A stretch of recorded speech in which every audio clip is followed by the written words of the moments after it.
This week on the program, it's a movie about a wizard who wins a child through gambling. It's Star Wars, Episode 1, The Phantom Menace. I'm Darth Maul, Drew. I am the Phantom Menace, Steven Sada. Sith Szyszka.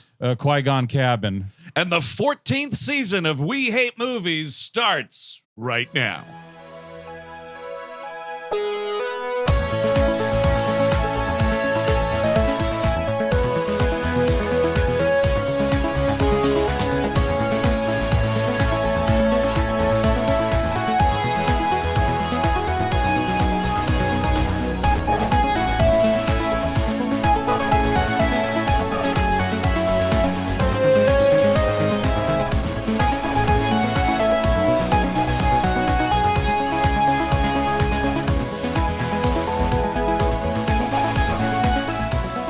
Hello, everyone. Welcome to the fine program. Welcome back to the show, as it were. You're welcome. I am back. I know you guys are very happy that the champion You were is here. Right. Such a bastard in negotiations after that win. It was just in a fucking room with this piece of shit. Dude, just the going salary about the disputes. payment. Okay, opening crawl for everyone at home. The VHS trailer game is in dispute. You know what? More fascinating the ins and outs of than fucking Federation trade routes or whatever. Yes, we're doing a little Cuba riff here, I guess. Yes, we have spaceships blockading Eric's next win.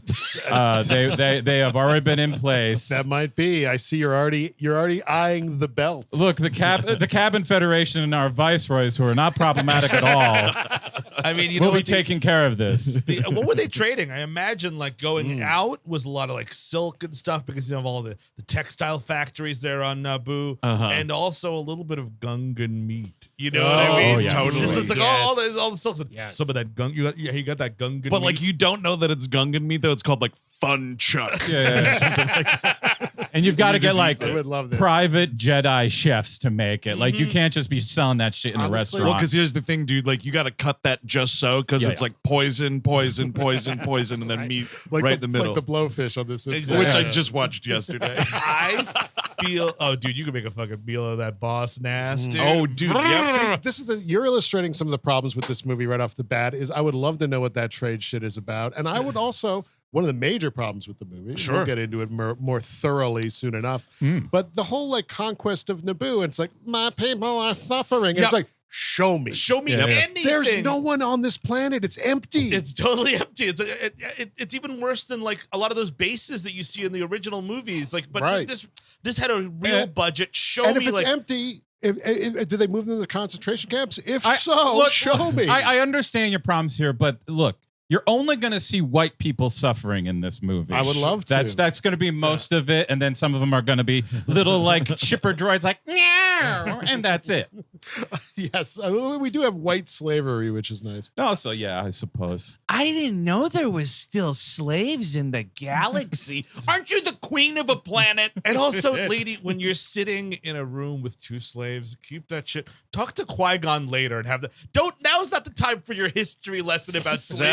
Oh, you guys are slaves, huh? Exactly. That was one. It's an awkward situation. Wow, there's still slaves, and that's what you are, and you do. I give Your credit oldest that property. I give credit that he knows what a slave is at this Yes. point, that he was at least educated to that Well, point. you're a child slave, and I'm a little girl that got elected queen, which I looked it up. Elected princess before being elected dude, queen. swept the princes. She sure did. Wait a second. So you could theoretically be elected princess, but then lose the queen election? I guess This stupid I think planet. it's a pageant type of thing. Oh, so to sure. contextualize it, John Benet Ramsey would have lost the queenhood. Well, yeah, But because she she's won dead. the princess. She did. Yeah. Hey, Eric, before we get going. brother, by the way. Oh, it definitely. Oh, really? definitely- Oh, Think yeah. so? Is It this was the brother and the parents covered it up. So the fan, brother fan, could have- theory? absolutely. Fan theory?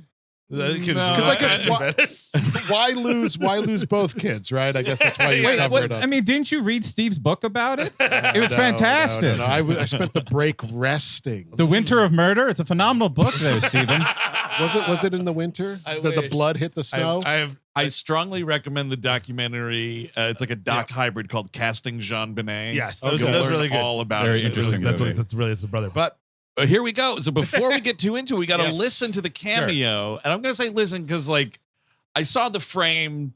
We can watch it after the fact. We don't need to be getting up in the studio here. And of course, we'll post it on the line. I've watched it 15 times. Yes, it will be coming to our YouTube channel, youtube.com/WeHateMovies. I should say for new listeners, this is we do the VHS trailer game every season now, and the winner gets a free cameo. And who's the winner?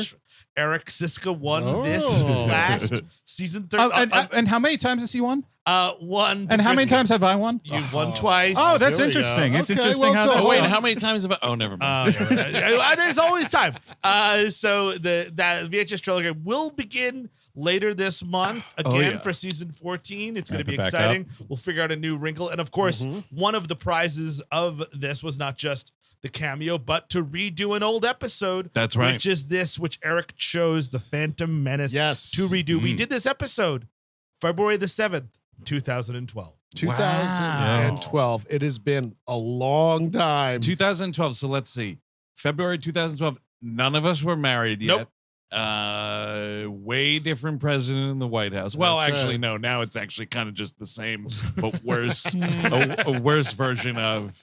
But not as bad as Anyway, it was a long time ago. We're talking 11 years ago. That is insane. I never thought I'd live to this day. And also, Chris Cabin was not on that episode. I was not on that episode. We were doing three guys. Yeah. And here's a little how the sausage is made. Doing three guys making sausage. That's right. We could only do 3-person episodes because we couldn't afford a fourth microphone. Yeah, that's true. So thank you, by the way, for your Patreon contributions. We should mention this is the first episode. If you're confused on Patreon in your feed, you're receiving this episode ad-free. We are doing advertisement-free Patreon episodes of the main feed. Yep. The main episodes. WHM Prime, we say. That's right. WHM Prime, now on Patreon. Advertisement-free. So if you got this in your Patreon feed on your podcatcher, that means you subscribe at the $8 level or up, and we very much appreciate it. Yes. And if you would like an ad-free experience, visit patreon.com/WeHateMovies. And thank you. All right. So can we get back to the taxes, please? Yes. No, we got to listen to the fucking cameo first. Yes, this is a tax write-off, this cameo that we're doing. So thank you for mentioning that.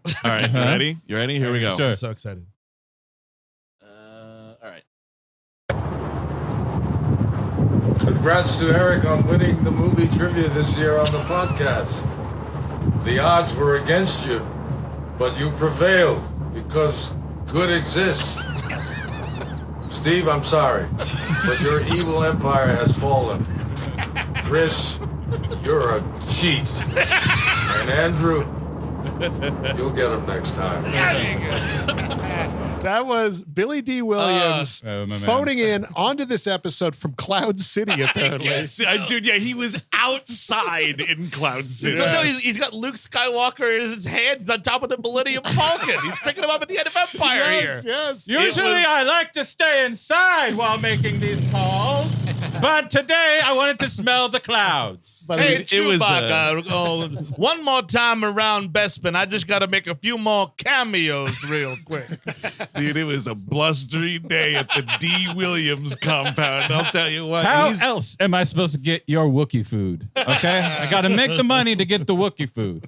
Congratulations on winning your pod race. It is kind of a pod race. It is. But, Billy D. Williams, national treasure. Absolutely. Very, very happy that he was on there. And I don't know, he's kind of a hero to me. And also the star of our second episode ever, number 1 with a bullet. Oh, Absolutely. yes, right. Yeah. Yes. He is really a reason. If Rise of Skywalker has 1.5 stars, Yep. He's the one. He's the one. Yep. And then the half is everything else. I kind of think he's probably just the 1.5. Dude. Yeah, that's probably about it. I mean, because like Kerry Russell don't even take off that helmet, so what do I got to look at? No, all the space horses on the wing of the space, it's just all stupid. I'm sorry. I think, and again, like we did this one in 2012. I mean, Lucas had not yet sold Star Wars to Disney yet. Star Wars has changed dramatically since our last. You don't say. Talking about Phantom Menace. Yes. And I do think that Rise of Skywalker is now the worst Star Wars movies. Period. Yeah. End of the sentence. it's It's the worst Star Wars. It is. I would the worst Star Wars movie. Yeah, it's that and Attack of the Clones neck and neck for me. The more I watch this one, though, the more I start to like it. And it's You don't have to. Can you pinpoint why that is? Because I can't. I feel sort of the same way. And my only theory is because modern televised Star Wars has become so grim. That's true. That's true. I guess basically I'm comparing it to the rest of the prequels in a way. And I just feel like the sound is incredible in this movie. Yep. Just Ben Burtt just knocking it out of the park yet again. And the pod race, I do think is very cool visually. I don't really like the CG characters. I don't think they really necessarily hold up so well. I don't know why we needed every single one of those pod racers to be a CGI clown. Why did Get they all a fucking guy in a suit? And they all look like talking pieces of candy. Yes. Dude, they all look like they got flushed down the toilet at Monsters, Inc. The one guy who can't fucking start his pod race looks like an escapee from Tim Burton's Notebook. I'm like, get that guy back in there. But then John Williams is killing it in this movie more than any other prequel. Duel of the Fates, incredible song. Great fight sequence with Darth Maul. And this is back when at least, when you first saw this movie in the theater, you're like, Darth Maul is dead, which would be great. And that's how it should be. I mean, how the fuck is he alive? But there is a finality to this movie. It feels like a complete movie. You have, and in a way, it kind of feels like a Star Wars A New Hope in a way, right? Because it's like a young boy on Tatooine gets taken by a space wizard to a dazzling space some adventure. fucking psycho on Letterboxd is going to yell at you. Just beware. But the same wizard. The same exact fucking wizard. Well, no, it's the wizard's wizard. It's the wizard's wizards, but the wizard is there. But at the end, it's the wizard. I like to think of myself more as a wizard's wizard. And then the young boy is strong enough in the Force to pilot a starfighter to destroy a massive space station. Mm-hmm. But to what I was trying to say is like, it feels like a contained movie all around. Yeah. You did not need a sequel necessarily. No. This could have just been it. You could have just done it. I think you're all you're nailing the things about the writing, about how it's good. The writing is good. I think Okay, Steve, yes, the writing isn't great, but compared to the rest of the prequel. Exactly. But the show is called We Hate Movies. Let me check my notebook. Well, go back to 2012 to say for me to say it's a complete irredeemable piece of shit. Yeah, screaming. I mean, but the thing is, it's just like visually, and like I have not really moved much on this movie. It's a little better, and the reason it's a little better than I remember is because it's better made than everything I see now. Yeah. Like all the stuff that's been made looks like shit. Well, because they took time to make the one movie. Exactly. They weren't concentrating all their efforts on churning out 4 television shows within 2 years of each other. But to that point, they rushed number 2 and number 3. Well, because I mean, Lucas started production on this in like 93 or 94 or something like that. He started writing it in 93. Yeah, and like production like 95 or whatever, got it out in 99 or whatever the number is. A lot of years went into the craftsmanship of this movie, which I do think does bear out. I do want to also mention, none of us have re-listened to the original episode. No, I can't do that shit. I can't. I don't listen to We Hate Movies. I'm glad you guys enjoy it, though. I'd rather, this sounds like my wife. I'd rather. We are married, Steve. Yes. No, I'd rather spend the episode repeating things I might have said than worrying that I'm going to repeat something that I might have said. That's right. So then I have no idea if something sounds similar, blah, blah, blah. It is what but it also, like, some arguments may stay the same. So, that's going to happen. Racially, it's pretty dicey. It was in 2012 as it was in 1999. Still pretty bad, I gotta say. It is. I gotta tell you. So these fucking Trade Federation viceroys, dudes. These are who we meet immediately after the crawl. And the fact that every single one of them has a variation on some sort of othered accent. Yeah. And only that, like, you just don't have a guy who's like, yeah, I'm a Trade Federation viceroy. Yeah, but I'm gonna name one of them Newt Gunray, which is a clever play off of Newt Gingrich and Ronald Reagan. So it makes it okay. It's a little political, that's awful. And I mean, like, George, I know you grew up in the fucking 40s or whatever. This is all, Saturday morning cereal. You got your Fu Manchu. Yeah. Not everything needs to be, you know what I mean? Like, you don't need to take everything from the cereals and put them in the movie. And you know what's kind of cool? Thinking of the Fu Manchu stereotype, I rewatched Flash Gordon over the summer, and that's what Max von Sydow's doing, but ain't no accent. Like there's nothing's going on with the eyes. Right. It's just like it's the long beard, it's the long fingernails, it's the imposing whatever else, but there's no like actual racializing of it. So it's still kind of cool. So it's kind of a cooler idea. I mean, It sounds like you guys just hate celebrating other cultures. Is what it sounds like to me. Is that you don't like to. hear other sounds. Well, here's the biggest thing, and I haven't checked, but I would put money on it. Who is the dude doing those voices? What does that guy look like? Uncredited, I'm sure. Oh, think so? No, it's hard to even check with Star Wars. I was just about to try to look it up, but Jabba the Hutt is uncredited in this movie as far as who did the voice. But did you see? I'll bring this up now because it's nothing. In the credits, like the scroll at the end, they're going through the characters. I swear to God, it says Jabba the Hutt himself. Yeah, that's Lucas getting slippery with the unions yet again. That's how he likes. I mean, that's what this whole movie is, right? Because he went to like England to do a lot of this to skirt union regulations. It's the only way it could have gotten made. I mean, who else was going to fund a new Star Wars? What I was going to say, who was going to fund a new Star Wars? Indeed. What I was going to say, I'm really strapped for cash. You look up any one of these characters, you're probably going to get the guy that was in the suit that had no idea what the fuck voice was going over it. Exactly. The worst of those is the whomever says we've lost the transmission, sir. Like, and that Trade Federation gentleman has goggles on, and the goggles, I'm sorry, do nothing. They do nothing, but they certainly have slanted eyes. I didn't notice. Honest to goodness, slanted eye goggles that you could buy in the 1980s. Yeah. All the Viceroy, the staff of the Viceroys, they do look like, you don't take every Cenobite that comes off the line. Some of them have to go into the duds pile. They took all the duds. Yeah, but remember, Naboo, though, beautiful, beautiful white planet. Yeah. Full of white guys. And Captain Panaka. Thank you. Yes, he is there.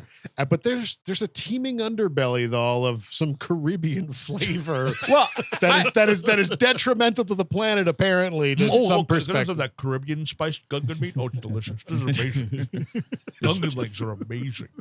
I would eat Gungan, honestly. Oh, you look at Jar Jar Binks. Yeah. Oh my Lord! Some drawn butter with this fellow. He looks like imitation crab meat walking around. They're kind of too cut, though. Yeah, I feel like that meat wouldn't be. You want that boss nass? Yeah, the boss nass ribs. Because I need to fatten you up first. I like a lean meat. I don't want no gristle off my boss nass.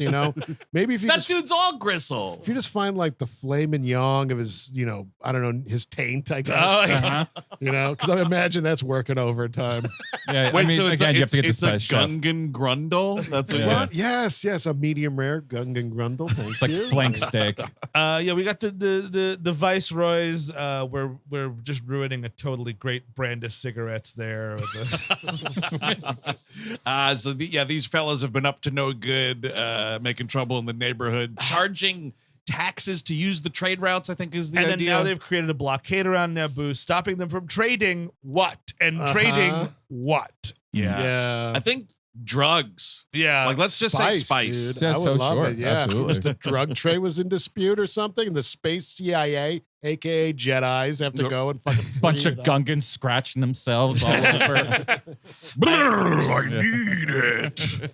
And we Counselor Valorum, the great Terence Stamp, was 3.5 lines in this movie. Dude, I remembered him being in this movie a little more. Me too. Is he in 2 at all? He hated working on this movie, so he never worked on it. That was it? Oh, okay, nice. I couldn't remember. And I guess he had no confidence. We have no confidence in Counselor Valorum. What is that voice that she's doing when she puts on the Padme Queen voice? What is it? I know. I don't understand some of these decisions. Also, on a script level, I don't understand some of these decisions. Like when she's undercover as one of her own handmaidens, she goes by the name of the queen. I'm Padme, the handmaiden, but then she's Queen Padme Amidala. Shouldn't she be a fake name? I mean, I get it, dude, but maybe it's like Sarah over there. You know what I mean? Right. Okay. Do you think when everybody's named Padme? Yeah. I don't know.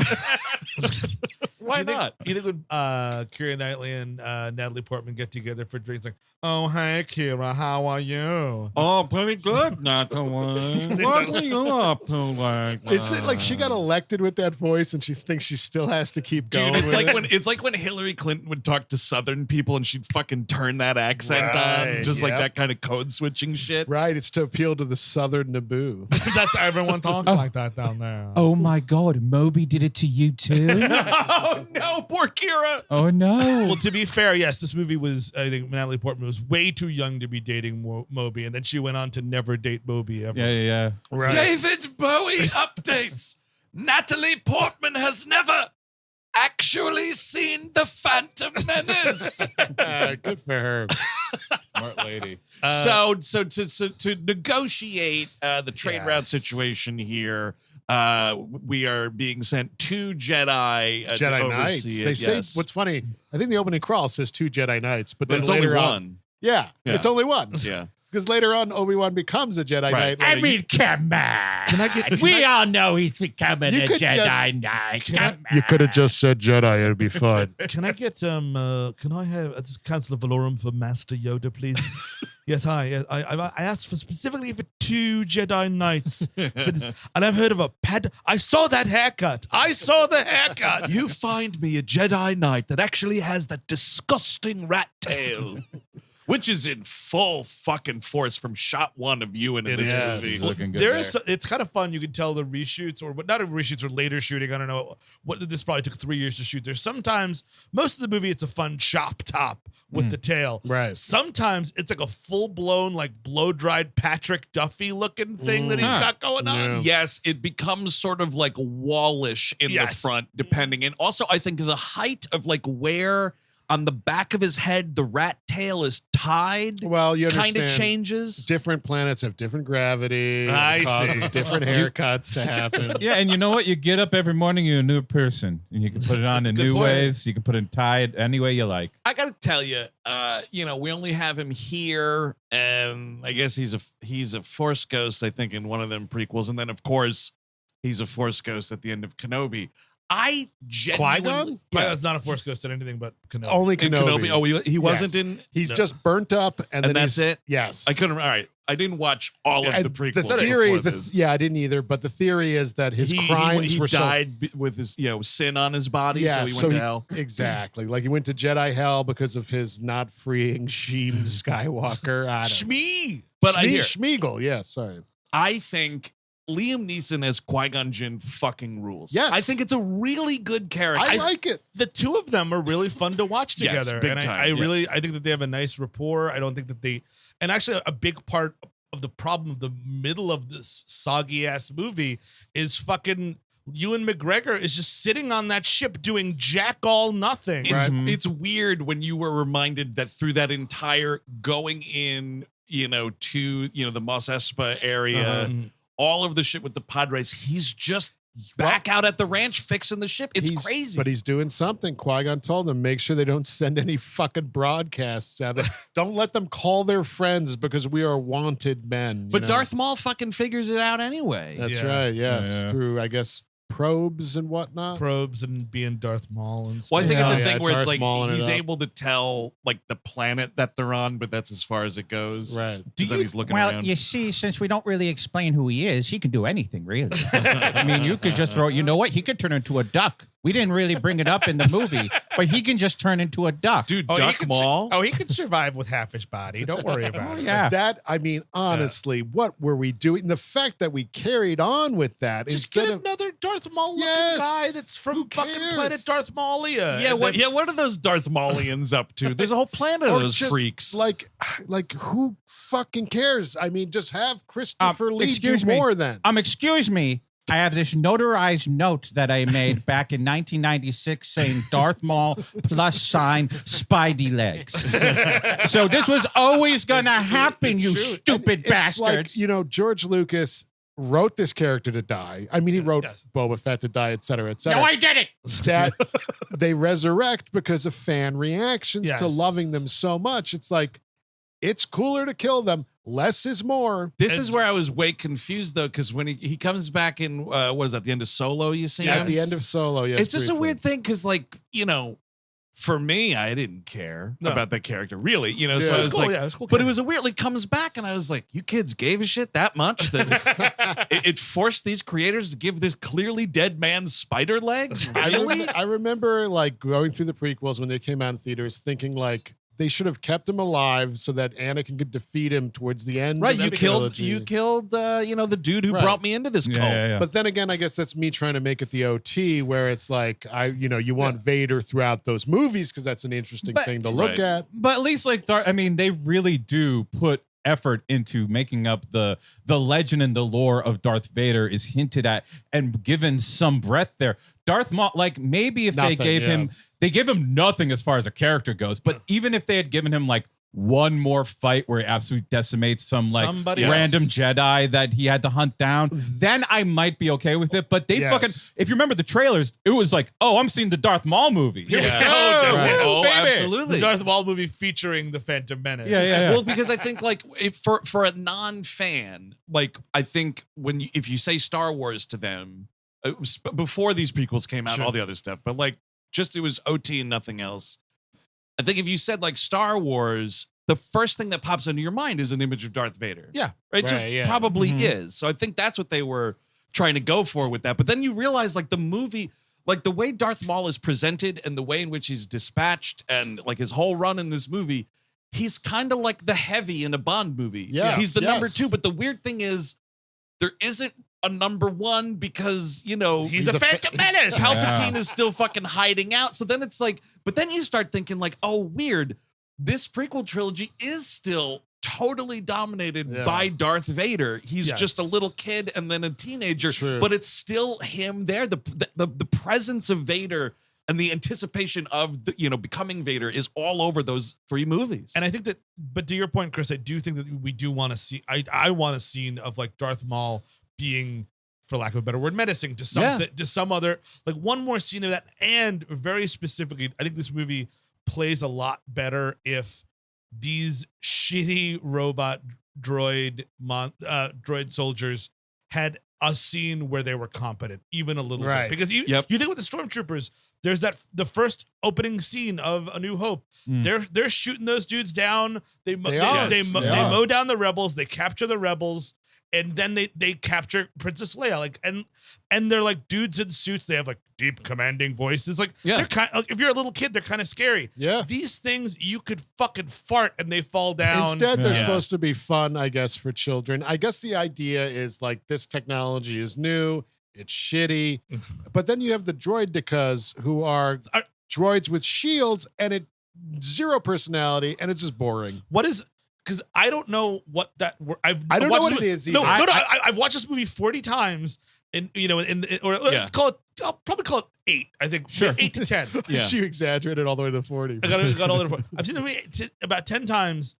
I never know what that word is because of that of the Viceroy accent. Sure. Dude, is it a droid decal? Are we dropping our R's maybe? I'll tell you right now, dude, today was the first time and only time I have watched this movie with subtitles on. Oh, good. And today was the first day where I was like, oh, that's not just like a weird racist inflection that they gave these characters when they tried to say droids. They mean a different thing. But I had no idea. But like, I don't even like it. I did the same thing. I had the subtitles on, and when you see how it's Dakar, or it's what? it's droid EKAS. Oh, droid Ika. Yeah, I wrote it down at Droidicas? some point. I don't Droid know. Decas. You know, I think it is. doesn't really matter. Oh, here. It's a Star Wars Droid, word.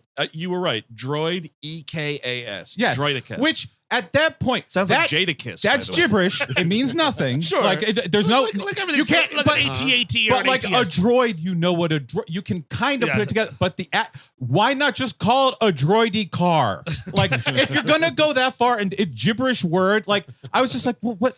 Why add guys. it? Like it's just another kind of droid. Guys, Like do you want to go to the Darth Mall in my droidy car? there you go.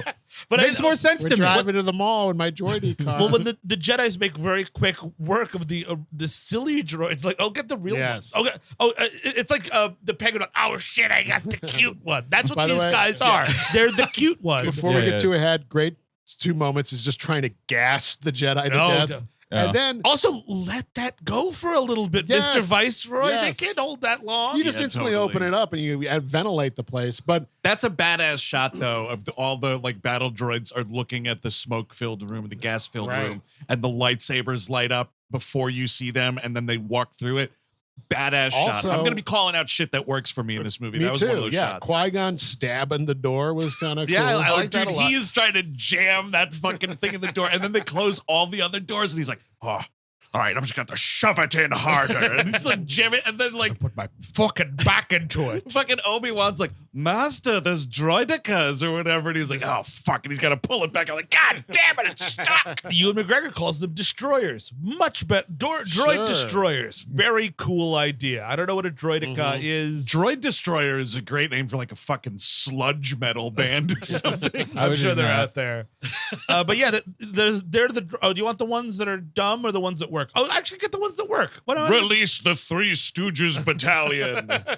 Oh, they were instantly decimated. All right, send the real guys. What? I mean, you're gonna kill me either way, but it is gonna cost you an extra 100,000 credits per unit to put the little shield on the funny guys, rather than the droid cars. What are they? What are these things? What are you calling them this week? All right. Droid Dick has Yes, yes. what, And- Droid Ditkas. We also have a zoom from Palpatine saying like kill them and Yes. begin the invasion. This I'll was a make weird- it legal. Which, by the way, in 1999, Yeah. and you know, I was more into Star Wars then than I am now, which is not that surprising. So many people out there were Yeah. just like, well, I don't know if Darth Sidious is Yes. Palpatine. I remember. Oh, I don't know. It's like, are you fucking blind? I remember at the kitchen table, like talking my whole family through it. I'm like, listen, Palpatine, that's what his name is. Yeah. Emperor Palpatine is Senator Palpatine, and it's the same goddamn actor, Ian McDiarmid. I'm sorry, I'm that guy. People were trying to. That's the thing is like they were trying. Star Wars is best when there's mystery to Yeah, it, for and they were sure. trying to hold on to that, but you can't anymore. But that's what I was kind of wondering about, because in 1999, I was not giving a shit about Star Yeah, Wars. you weren't reading Star Wars Insider magazine at all. Twas not. I was Okay. still hiding in the closet loving Star Trek and only like vaguely just aware of having seen the OT, and that was it. And I didn't see this one in theaters. And I think honestly, the only reason I saw the other two prequels in theaters was because we were working at the multiplex at the time. And I saw them for I free. skipped school to see this. You used to be very famously anti-Star Wars. Yeah, when I just- met you, all I the way just- back then. It never gelled with me until I got older. Like I was aware of it and I had seen those Yeah. movies on tape, and it was like, all right. Mhm. And I went to Jedi special edition re-release in theaters. But that was it. Yeah. And so like when I finally saw this, I was like, all right, but so in 99, were they legitimately thinking they had fooled people, or what was going on? I don't know. I'm And not I don't even know sure. if the movie. I think the movie. They know. I think thinks- they know. Oh, you do. You think they're trying to trick you? Because why else would you have he's not facing the camera at all, or it's like the very slim But profile. He's wearing the hood. It's just like, what if are you we weren't doing? trying to do that, he would have the hood off on main. I think he's trying to have it both ways. I think he clearly did because Yeah. some people didn't know. And I think that, like, you know, the people that know, you could see everything. And, like, you know, at the Yeah. last Yes. shot where it's just like, we're going to be watching your career with quite interest. You're like, oh, fuck. I And also then other people are think- like, oh, that's a nice little, I like that nice older man. when they were making the movie, I think there was also this idea of like, this is going to be someone's first Star Wars. This Sure. is Yeah. this is all Okay, Star yeah. Wars is going to be to them. Yeah. They don't necessarily know what an Emperor Palpatine is. Well, by And the what if end that of- person was only a baby? What if what if everything Yes. was just for babies? Well, that's what they're doing now on Disney Plus. Mhm, that's what I keep hearing. We're getting there. The baby singularity. I just do Not, the not Teletubbies. Andy Serkis saying he can't swim, man. That's That's not great. for babies. That's for adults. Yes, Oh, yeah. Andor, excellent. Still the best Star Wars show. Yes. I feel is Andor. Almost certain. The thing with when fucking Palpatine zooms in there, what is with the only time I've seen a viewfinder like this in Star Wars where it's like the liquid screen that comes up, There's and a he's couple not of just like a different things. hologram? We are just trying to do as much visually interesting Yes. stuff, which makes sense. But at the same time, never sat perfectly well with me. And I understand the idea behind it of like technology getting worse, Sure. but can it really fall off that much? I know In the 25 idea years, yeah. of a tyrannical government taking away all the resources to start building super weapons. Sure. There'll be a drop off in quality of technology, but in the prequels, no. so many alien races, so many interesting devices, The and ships and the like whole thing. the droidicas or destroyers or whatever you want to call them. I don't know. Maybe a few of them on a ship, an Imperial ship, might be helpful. Yeah, exactly. You don't have to send all your stormtroopers there. By the way, speaking of the zoom technology, there's a great part. I'll talk about it here so I don't forget about it. At the end, towards the end, when the Phantom Menace is the Duel of the Fates is just about to start. When it's the final transmission between Sidious and the Viceroys, and he's like, wipe them out, all of them. Yeah. They have him on. It's a walk and talk for no reason, and they have him on a weird spider machine. He's kind of. What do you have me on? What am I on here now? Am I on the spider? I'm gonna throw up. I'm gonna get me off the turtle droid. Oh yeah, so you thought I wasn't thinking about it, huh? You didn't think I thought about it, you pieces of shit. Why am I my voice sounds weird. Am I on a spider right now? Do you have me on the spider? Dude, but the funniest part is they don't reveal what's going on until well into the walk and talk. So you're looking at this hologram and it's like dancing and you're like, what is going on? And only finally does like Lucas cut back and you're like, oh, it's on a weird turtle thing that's walking down the hallway. It's not a full spider. It is a turtle. It's moving more awkwardly. Dude, it is a real fucking Flintstones TV stand. It's a living. Yeah. It's like Aaron Sorkin directing a Darth Maul scene. I just don't understand. They should have some loose leaf paper to pass around. Yeah. Some Pippi jokes, something about the HSS Pinafore. That's right. So, so these fucking Trade Federation dudes are like, all right, we are going to land, our battle droid army on Naboo. Fuck these people. Let's get it on. Yes. And so Qui-Gon and Obi-Wan stow away. Sorry, Steve. On these you ships. were right about one thing, Master. The negotiations were short. Oh, dude. He does such a good, Alec Guinness light. Yep. It's perfect. It's so perfect. It's always been perfect. It was perfect on Kenobi. Dude rules as this character. Shut the fuck up, Obi-Wan. Let's go. Yes, I get it. You're very funny. Jedi Knights aren't funny usually, but let's go. Fucking hilarious, you fucking Egypt. That's why you're still a Padawan. You're 29 year goddamn years old. Everyone else in your class is a Jedi Knight. Better keep the mouth shut. I've got a special set of skills at shoving your jokes back up your own arse. Do you think that's going to impress the Jedi Master? That's just a clump of hair. Oh, try that shit with Master Yoda. You just try that shit. Hey, speaking. So this is another thing. It popped into my head. And I don't want to forget it. But another dumb dropped. It's not dumb. It's dumb that it's dropped. Mm-hmm. Just as much as we don't know what they're trading here. The whole movie, it's like Obi-Wan being like, "Oh, it's nice to you finally think I'm ready for the trials, Master. The trials. Oh, my Jedi Knight trials, the trials." And dude, at the end of this movie, it just cuts to Yoda, and he's like, "Good job at the trials." And you're like, "Wait a second." I feel like that is like you give him that.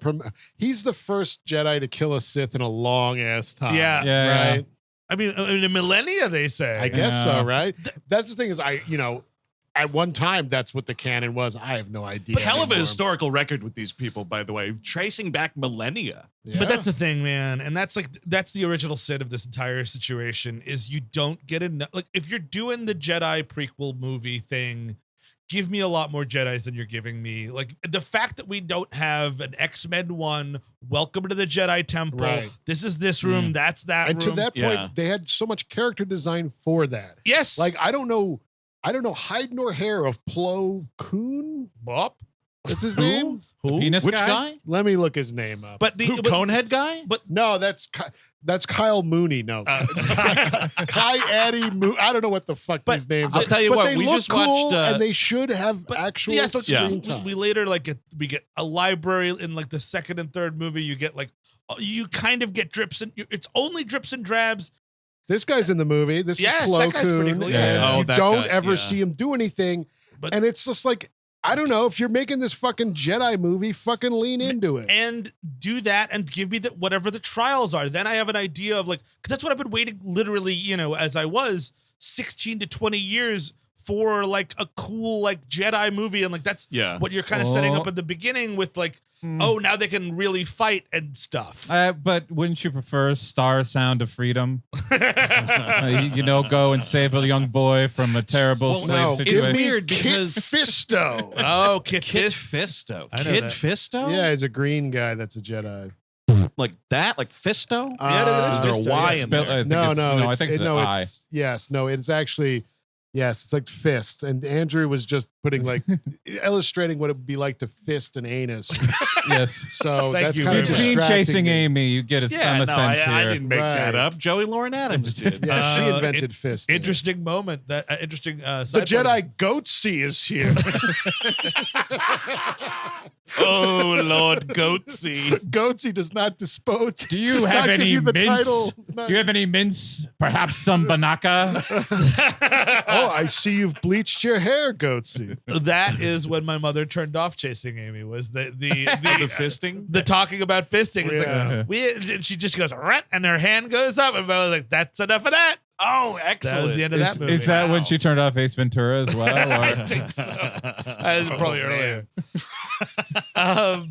But so they get down to the planet, and this is, and I mean, like, here's the thing.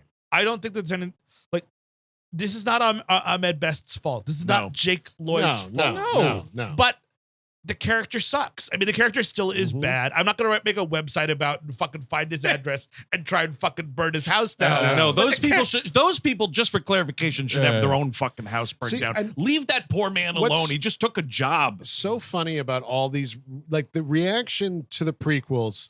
There was visceral anger. Sure, of There was course. visceral, I want to kill Ahmed Best Yes. or whatever. You see that replicated today with The Last Jedi for I don't know why, but this these you get young boys get worked up, too much pixie sticks or whatever, and they're out for blood because of Star Wars. And I just think it's so funny that that the sequel trilogy, which is now everyone's hating on, is going to be someone's first Star Wars, Yeah, of course. and it'll be praised as equal to the prequels in 20 years. I know that sounds crazy for some people to hear, but when you were a kid loving this, a lot of people hated it.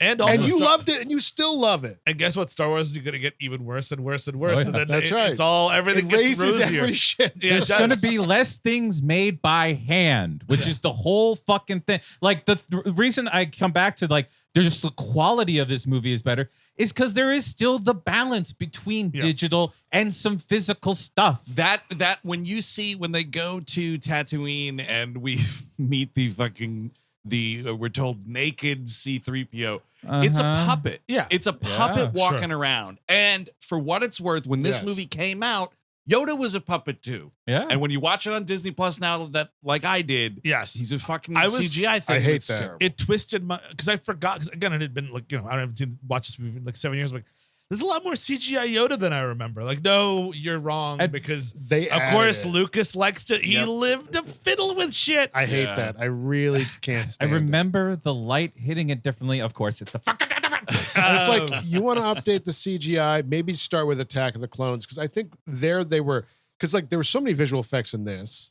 They were working on this movie for years. They're kind of like trying to rush for that 2002 release of Attack of the Clones. Yeah. And you have so much more CGI. Every single clone trooper is a fake person. And it's just, you're spread too thin. You are Yeah. spread way too thin under a deadline now. And the results are garbage. But so now here comes the scourge of Gungdavia, Jar Jar Binks. Jar Jar Binks. And like, yes, there was comedy in the original trilogy. And yes, C-3PO and R2-D2 were comedic relief, but they were like a riff on an upstairs, downstairs, like butler bit. You know what I mean? Yeah. Like, Yeah. But that's if you want to try as to opposed to a guy getting hit in the nuts, stepping in Yes. shit, and talking about farts the entire I fucking see- movie. Smelling farts. He smells a Yes. space camel's fart. I in think this the movie. idea was try to do something like Buster Keaton or The Tramp, Sure. Charlie Chaplin. But you need a guy to do a pratfall. You can't have a computer do a pratfall. I mean, No. Best was doing it, and they put the computer over it or Well, whatever. guess what? I guarantee it was better when a guy was doing the Sure. fall. Of course. Well, 'cause here's the timing's better. thing. It's not the physicality that bothers me. It's not the look of the character that bothers me. Well, that bothered me a little bit. It's the absurd way that Lucas insisted on writing the Gungan speech pattern. Yes. It's obnoxious. Who is it for? You never had aside from Yoda in the original trilogy, everyone just Beaks. Well, you got an honest to goodness squeeze me at some point. You've got he says "okie day" instead of "okay." The excuse me is because, dude. What's that? Huge Jar Jar Binks. Huge fan of 90s SNL. Loved that Wayne's World sketch. He also loved. Like in the juice. He also loved Full House because he steals Stephanie's catchphrase of "How rude." Wow. How rude. How rude. He Dude, when says, you're like, 3 quoting an infant child. exactly. He at some point says any help would be hot, Yeah. which just I don't know what that is. I thought when he said hot, I think it was we're thinking the same point. I thought he was referring to Amidala, and I was like, that's fucking inappropriate. What? I was just lost. I mean, you said about the line that made you embarrassed. Captain Tarples, when he is talking to Jar Jar, has using a big doo-doo. Yeah. And I'm just like, doo-doo. I would just walk into the ocean. I would go full Dunkirk and just fucking go. And again, like there was no, you know what, dude? Talk to me.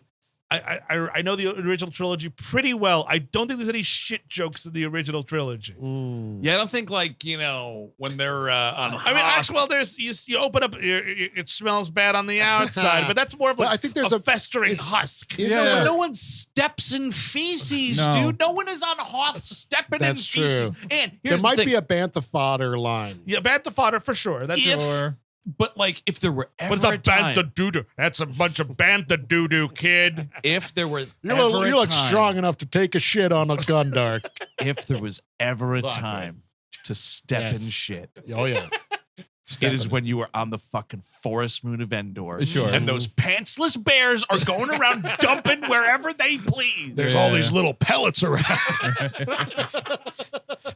You know what, kid? Just don't even. Your boots are gone. When New we get shoes. back, new shoes. Or These are toast. Rule These are number just 1, toast. now that the Empire has crumbled. New shoes for everybody. when Luke goes into the cave. You lost your shoes today, kid. Doesn't mean you're gonna have to like it. When Luke goes into the cave to confront the vision Wampa. of Vader Oh, no. Yeah. on Dagobah, it should have smelled like shit. It should have been Yoda's bathroom. He's like, he tricked me into going to his bathroom. But can you imagine, dude? Outhouse. Can you imagine? So, Luke Skywalker's walking to that fucking cave on Yeah. Dagobah. Do you imagine it? Mark Hamill just stops and goes, "Pay you!" What? Because that's what's going on in this movie. Yes, to your point, it deflates every scene you're in. Yes. I'm Nothing not against feels- comedy in this shit. Yeah. It needs comedy because you can't. I mean, folks, we're talking about Star Wars. But you can't take it too it's- seriously. But it's not to me, this just shows a certain desperation and uncertainty in your Yes. product, because what kids still like the first fucking 3 Star Wars. You Of course know they why? do. Because they're Yes. creative and it's fucking cool to look at, and Yeah. there's these creatures everywhere. But- Yeah. That is simple fucking. You don't have to do much more than that, but you do have to do that and have confidence in it. You can't just do that and be Yes, like, yes. well, you know what? Maybe the kids aren't going to like it. Shit. We need more shit. That's what we need all over this movie is shit. Here's shit everywhere. oh man, I just got all these reports. He did some focus groups. Apparently, the kids are really into shit these days. Scat. A lot of scat we need. Guys, the focus group was coming from inside his own house. Yeah. His own 'Cause brain. He had young He had softened children. as a dad, and He had softened as a dad. Plus yes. my fucking bitch ex-wife, man. Let's not forget that shit. Yeah, he always resented her for making the timing of that first movie actually work, George. George, not during the press tour. Okay, George, just keep it at home. But he was softened as Yes. a person, Yes. and he had the feedback in his house, and he was such a titan. No one's gonna tell him no. Oh wait, George Lucas's kid came up with an idea. I can't say it's dog shit on this meeting. You know? no, what I mean? exactly. I Yeah. mean, and that's the thing. He should have always been just a show. I mean, and that's what he proved himself to be in the latter 2 movies, because he only directed and wrote the first one. I'm sure he had a lot of help in the first one too. He was Yeah. a showrunner, and that Yes, was yes. that's what he was, and that's what he should have been. He should have hired the right people and made his vision work through them, as Yeah. opposed to be the be all and end all, because that's what makes these movies extra stilted. Well, what's so funny too is I believe there were stories about how George was trying to farm it out and be like, Steven, Yes. Ron, can someone direct this for me?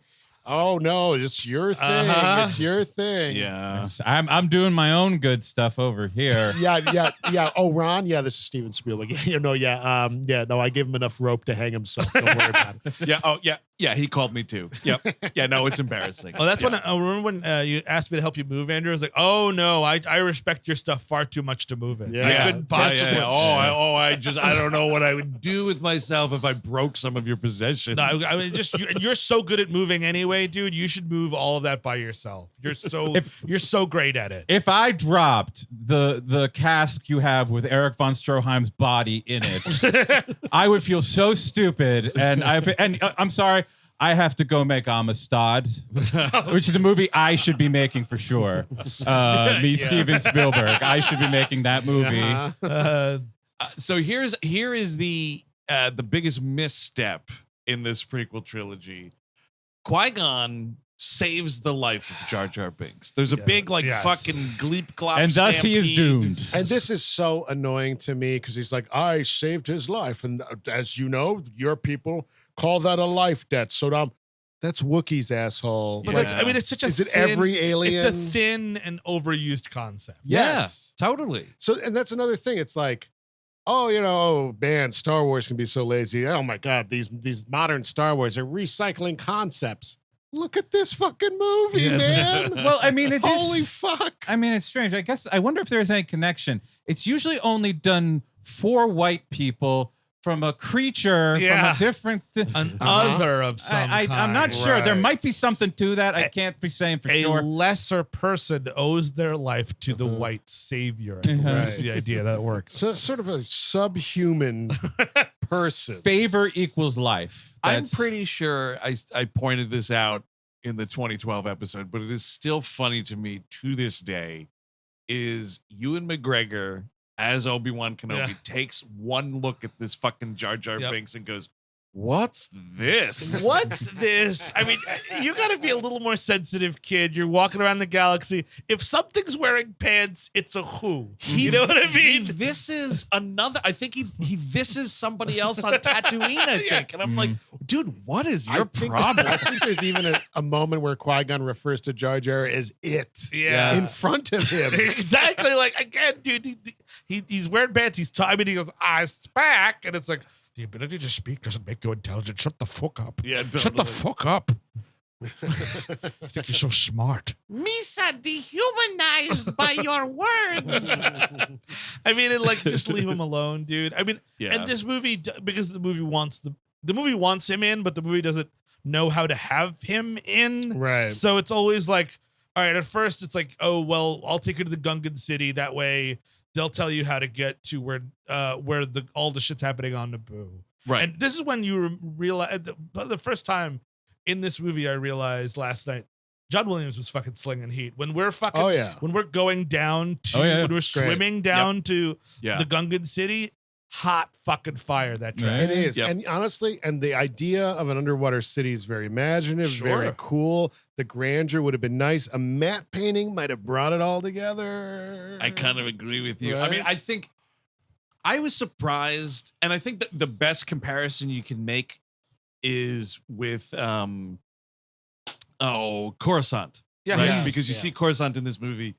It's way more impressive looking than it is on Andor. Sure. And I think you see way more of Coruscant like during the day in this movie than you ever do otherwise. And I think that's like, oh, we're hiding stuff at night, so you don't have to do as much or whatever. But Coruscant in this movie, when it is revealed, is, I would argue, quite stunning. It looks pretty fucking good. It does look good. I mean, but regular sets are always going to look better. Yes. But also night. It's a nice flavor for Coruscant because then you got all the lights going on. You know, it's you're easily distracted because it also looks cool. It doesn't look not cool on Andor. It just looks less good. If that makes sense. Yeah, there is a scene where Darth Sidious and Darth Maul are walking around talking in Coruscant.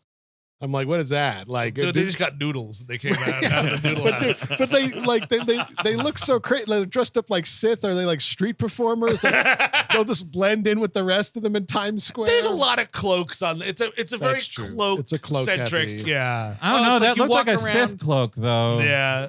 That's true. I mean, but you're right though. You walk around Times Square and it's like, oh look, it's Elmo. I mean, maybe they thought it was Elmo. Yeah, like if we had a plan to say, and not saying we do, but if we had a plan to like destroy part of the world or whatever. Sure. One of us. Perfect. Who knows who? Okay, how about this, Chris? We both dress up as Elmo and we meet in Times Square.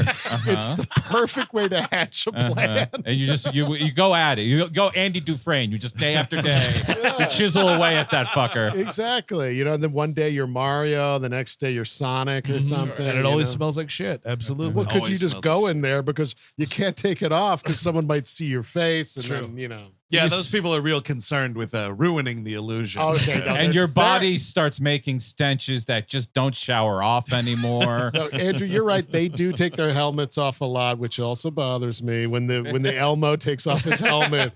Dude, I've seen Times Elmo Square. commuting from that station. But if I was okay? plotting a terrorist attack of some sort or Sure. some type of siege, I would keep the Elmo. See, hat now, dude, on. you're saying this shit. Now it's going to get to the fucking NYPD, and these people are going to be hassled in Times Square now. Well, clean up Times Square. Good job, NYPD. Get these Elmos out of the here. NYPD's already taken a cut. I get the feeling. Like, come on, Elmo, pay up. Yeah, that's yes. true. Your street corner right here is not free. Yeah, I think Al Qaeda slipped them some bills too. So Jar Jar isn't big doo-doo because of undisclosed reasons, because of being so clumsy. Yeah, clumsy. I feel it's a Naboo thing. law, I guess. He got caught fucking the general's daughter, dude. Yeah, That's true. exactly what happened. Yo, Misa in trouble now. Misa, pull out. It's a Carla John Travolta. That's a prequel I want. Misa followed her vagina. Jar Whoopsie doo. Jar Jar's wet dick now streaming on Disney Plus. It's a 15-minute short film. It's his fucking boss Nass's daughter, dude. I think that's what it was. That's what got him in hot soup with all these people. No, yeah, it's well, I don't know how to say. It's shaped exactly like his ear. I don't. No, it doesn't get erect. I'm gonna tell you that now. It does not. Getting nasty with Nas. I never had a chance to do this.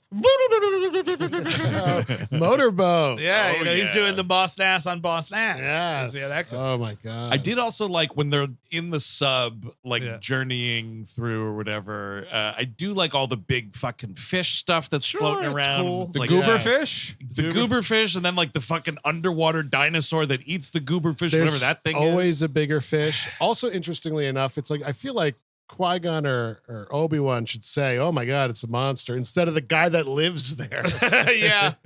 Well, maybe Yeah. he's never been that far and seen Sure, whatever I those guess. things That could be. are. Yeah. But I mean, like at some point, because like they're about to put Jar Jar to death, and like basically they don't want to help Obi-Wan and Qui-Gon, and they think that Naboo's troubles will never reach them. Ooh, interesting politics. And it's like, well, we're not gonna help. Jedi mind tricks them, and then it's like, all right, cool, but we got to kill this one guy. And it's like, oh well, I guess I own his life, and he'll help us manage the depths. He's so annoying in the depths. They put him to Jedi sleep at there. Like, dude, leave him. He's not helping your mission. Nope. He's not like, and he's Well, not a droid that like you need to Steve. do other stuff, to do protocol stuff, Nope. to talk to computers. He brings together in the end. He brings together both societies in order to stop. He's True. instrumental. It's true. But it's Padme who gets down and literally begs to Yes. Boss Nass and convinces him. Boss Yeah, that's Nass, can I help you very much? I'm literally on my knees begging you. It's Queen Amidala that we join forces and the Gungan. Oh, you thought that was me? No, I'm actually her clone. I'm her dupe. But I also talk like Dude, that. actually, that would be interesting if they started dabbling with clones early on Yeah. for the decoys, the Saddam Hussein-esque decoys. Oh, yeah, them Saddam dupes, dude. Yes. Absolutely. Oh my God, I love those All over guys. that royal I palace. love those guys. They get to Naboo just as the siege has ended. We don't get to see the siege. And to Eric's point, we don't get to see what camps are happening, who's getting shot. And again, like, I think a scene of these robots laying waste to a Yes. couple of people. Yes. Now I'm like, fuck, these robots are serious. yes. Here's the business. thing: you absolutely have to, because what the movie winds up tripping over is when that dude who looks like Jim Broadbent keeps calling and he's leaving the same FaceTime about like they're killing our people and whatever. Someone, I don't know if it's Qui-Gon, somebody has the comment of like, well, we shouldn't react immediately to that because what if they're faking it? And then I was just like, well, I'm not seeing it, so they must be faking it. Yes, exactly. Yeah. But they weren't faking it, but you don't see it. You need to see they need to be like stealing people's oil, siphoning their gas tanks or some. There needs to be something detrimental to society here. You don't see any of it. But somebody runs away and they get shot in the back. Yes, there you go. That's the easy simplest thing. peas. And you can argue like, oh, this is more of a kid's movie, but someone gets cut in half. Qui-Gon gets stabbed through. You can shoot one guy in the back. It's fine. Yep. Well, that's the thing is they are okay with singular acts of violence on things, but like a roundup where like several people are getting shot, they don't like stuff like that. That's war, like actually showing some kind of war. A firing squad would be really appreciated. I mean, yes, but again, they're like, this is a movie. They were scared about the kids not getting it without the poop. So I don't think they're also thinking, well, we're not going to get the adults if they don't have the war. Wow, you're making me want to watch that Topher Grace cut, that Fable. Oh, the famed. Is that available anywhere? No, the problem is you have to know Topher Grace. Yeah. Well, that's not too hard. And what was the deal? What did he do? I think he just edited it. He cut all the prequels together? Something like that. Yeah, he did like apparently a really cool cut of Star Wars, the prequels. Which, I could see There's see stuff here, rearranging yes. things and removing things. The problem is you can't add. But so yes, this is when we sort of really start to see Natalie Portman as the dupe Padme. Is just like they stop Padme and those people from being wished away to some whatever camp it is, and it's like, okay, we're gonna go to Coruscant and ask for aid, and this is going to be really important, and that's the engine of the movie. Oops, flat tire. 48 minutes are going to go by. Yes. The movie gets a fucking flat tire, and it feels like it. It really does, because there's not a ton going on outside of just the pod race. You know what I mean? Like if it's a thing where it's like, oh fuck, we broke down, and now the whole movie's a Tatooine. Yes. That's kind of, I guess, one thing, but it is really like we're just stopping off here. I mean, I guess, I don't know. I was thinking also earlier this afternoon, like it is nice that it's really just like Naboo, then to Tatooine, then to Coruscant, and then back to Naboo. It's like fairly contained storytelling wise, but like all of this, it both takes too long and there's not enough of it, if that makes sense. Well, because we're not bringing up, of course, it's not really important at all. We're not bringing up all the times that Keira Knightley or Natalie Portman are doing Bjork cosplay. That we're not doing any of that because she does yammer quite a lot during those. It doesn't add anything. A thing that's made out of action and movement, and they're just like, how about she just talks to this child that we're going to steal? See, that's what I love, though, is the guy, this will take 2 seconds, the guy who's he's like piloting that ship. Oh, dude, that guy's great. And he's like showing Anakin later, like, different things to, maneuver. He's someone, right? Controls. He must be, because they give him so many lines. But like that guy looks like an old school, like, early 80s Star Wars meat and potatoes. Exactly. Kind of He's got the fucking George Costanza going on. Yep. It's a face that you can cut a roast on. Like, it's not a fucking model actor. It's just a dude. It's like Lock, Stock, and Two Smoking Barrel type face. Like, exactly. He's got that. I forget. He is in a bunch of shit. But it's like, it's totally charming. Like, he's just this character actor. Him and Captain Panaka. Panaka kind of rules too. Panaka's doing the best with this hat, though. I mean, I feel like when you get on best with the hat, dude, you look like M. Bison with this hat. Well, I mean, I think when he's doing the best he can with the hat. Right. He's basically you cast Mom. I got cast in Star Wars. I can't wait. Yep. What's it gonna be? What am I gonna wear? Do I get a cool cloak? Maybe I'll get a lightsaber. You joke to your friends. Yeah. And then you show up the next day like, here's the world's largest hat. I'm a hat man. Oh, the hat's okay. I guess you know what? It is kind of silly now that I'm thinking about it. I mean,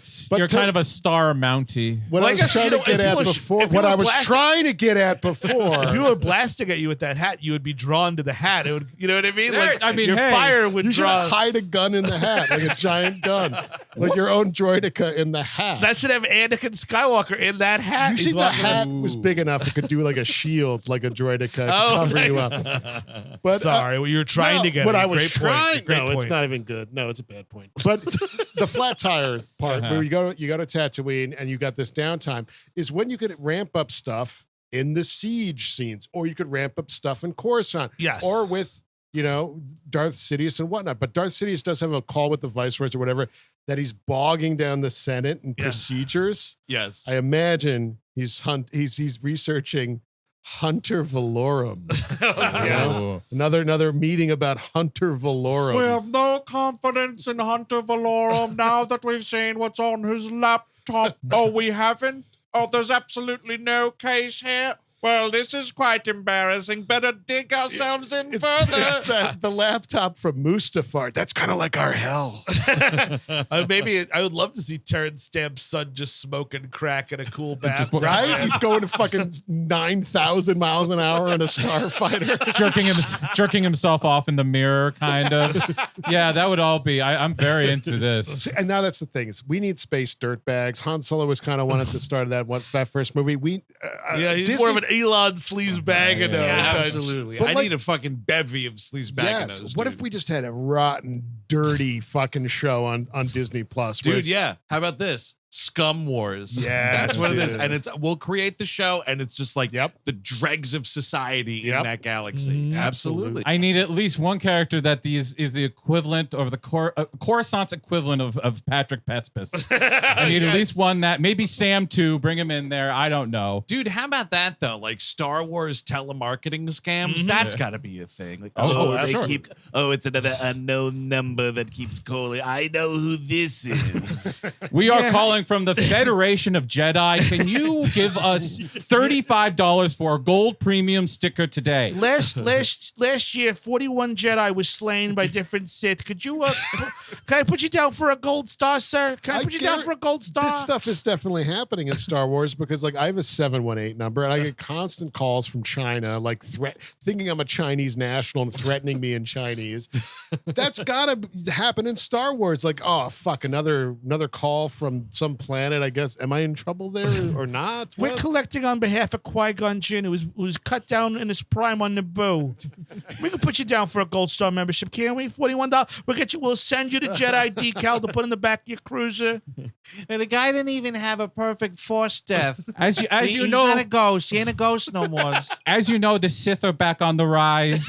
We've heard many things from different corners. We're losing Jedi every day to the Sith sword. I have not seen the show you're referencing, so just to clear it up for me and folks at home. Sure. This is telemarketers, Yes. and it's a police benevolent society. Yes, Is it's that a right? PBA scam. That's Yeah, yeah. amazing. It's so good. Oh my god! It's I so remember good. once. I mean, I'm sure it was a scam. Some people knocked on my door in Queens trying to get me to sign up for one of those. And I was, Is that right? Yeah. yeah, I thought I was in trouble or something. Yeah. Well, that's Yeah, the thing. that's These people part even of it. pretend to be cops. Honestly, Yeah, Like, yeah, I which am is- it's insane. I think I'm going to start pretending.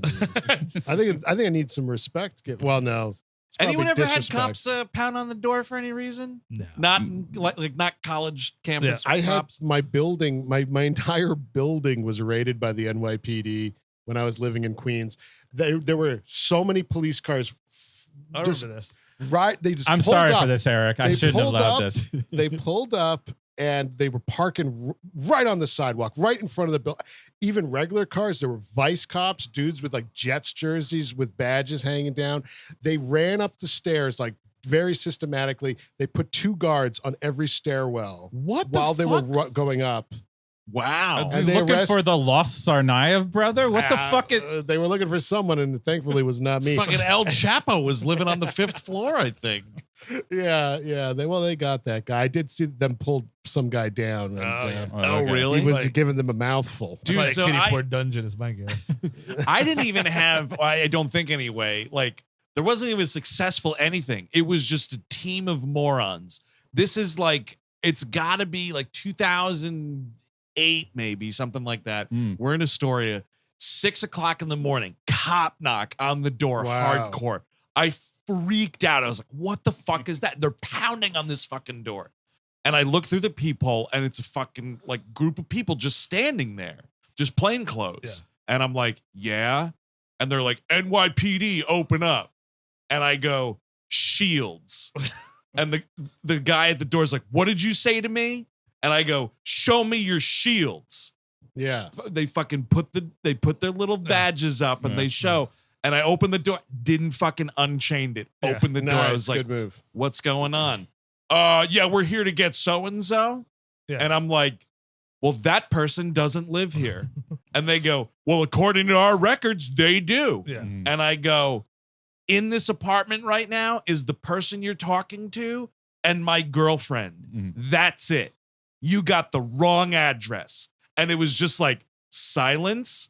They kind of like commiserated like a few feet from the door and fucking left without saying anything. Love that. Yeah. Amazing. Yeah. Finest my fucking ass, yeah. dude. God damn. What the fuck ever with Yeah. that shit. They get off on it. They do. Of course. So we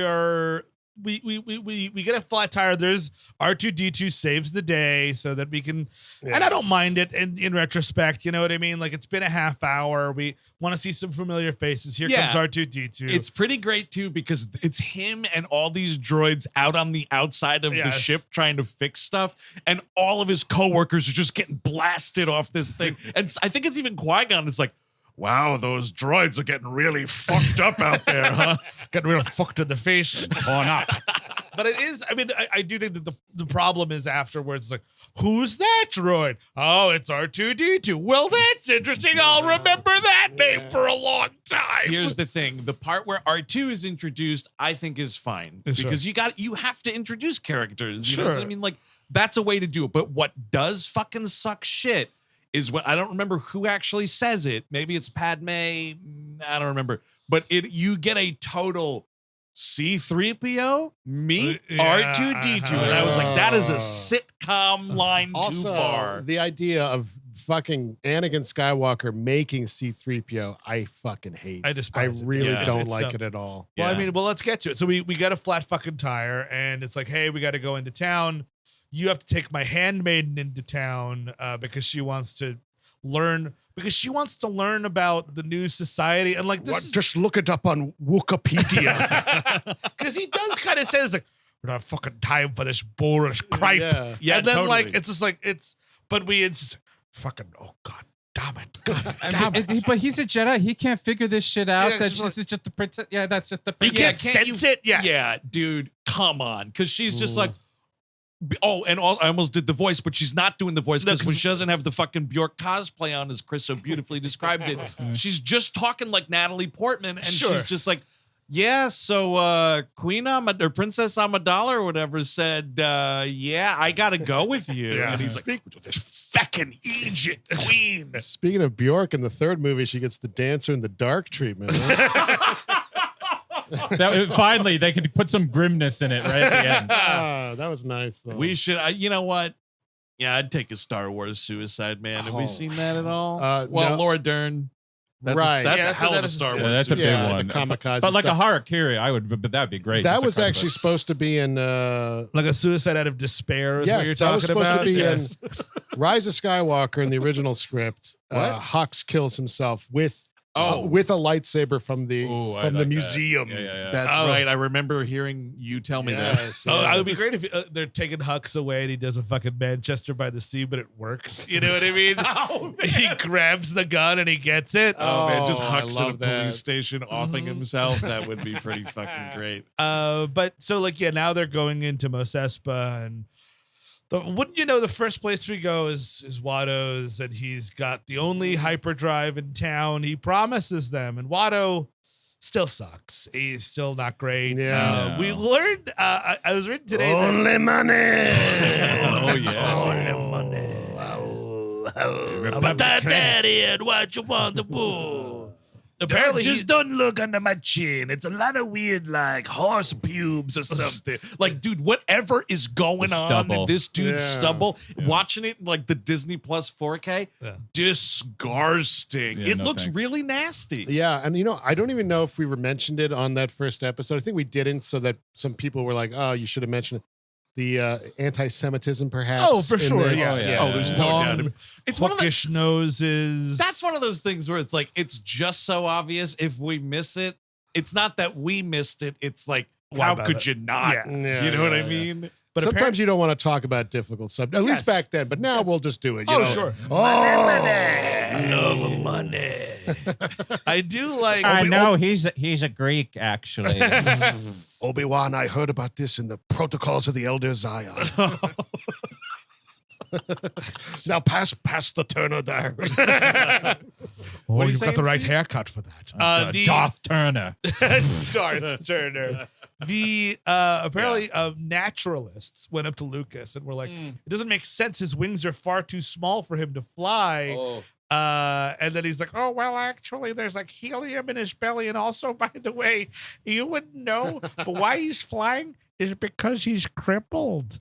He's apparently like his legs, if you look, apparently his legs are jacked up, which I imagine is because, and we learn a lot of this. Slave rebellion. Well, no, I think the draft, when they made DraftKings legal on Tatooine, it really fucked up his life. Oh, Yeah. he loves gambling. That's He a fair does. point. Now, Yep. that's the thing is like, you can have this character design, but it doesn't mean anything unless I know about it. Yes, you know? exactly, yes. I would love to know about him being brutally beaten casino style. knees.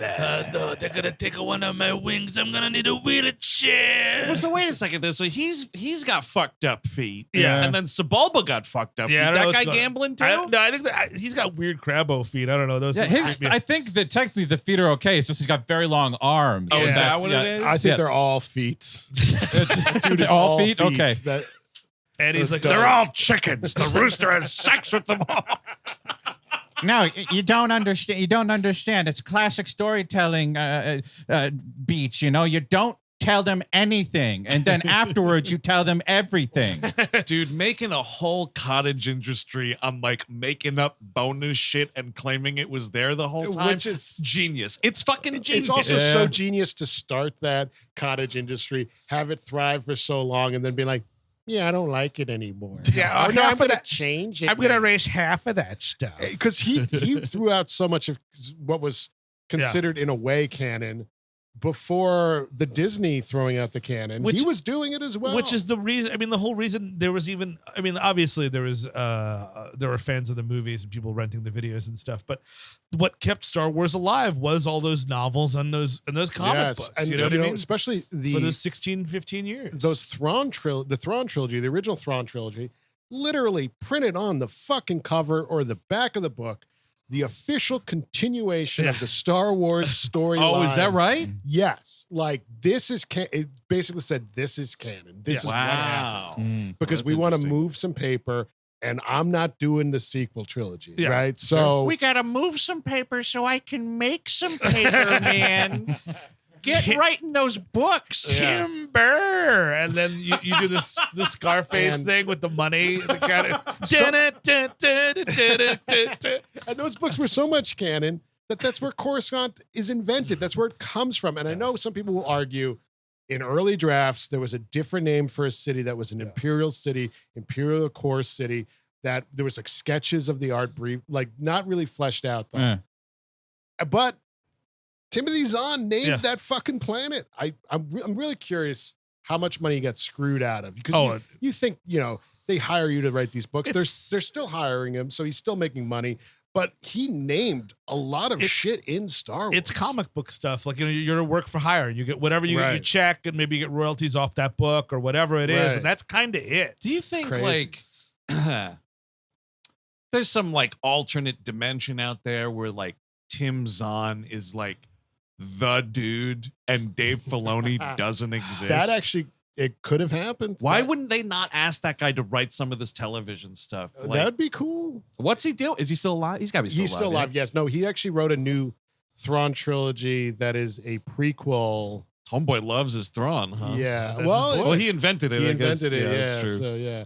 No, he's still alive and he's still writing. And those books are pretty good. They're not as exciting as those original ones when he had more of a fire in his belly. When you're Sure. saying the original Thrawn trilogy, you're talking about Heir to the Empire Yes. or something else? Oh, Yes. it's Heir to, Yeah, okay. yeah. All right. I think those came out the early 90s. I Yeah, guess? Something like that. Yeah. But so yeah, we meet little Anakin Skywalker, played by Jake Lloyd, and I mean, like, again, similar to Ahmed Best.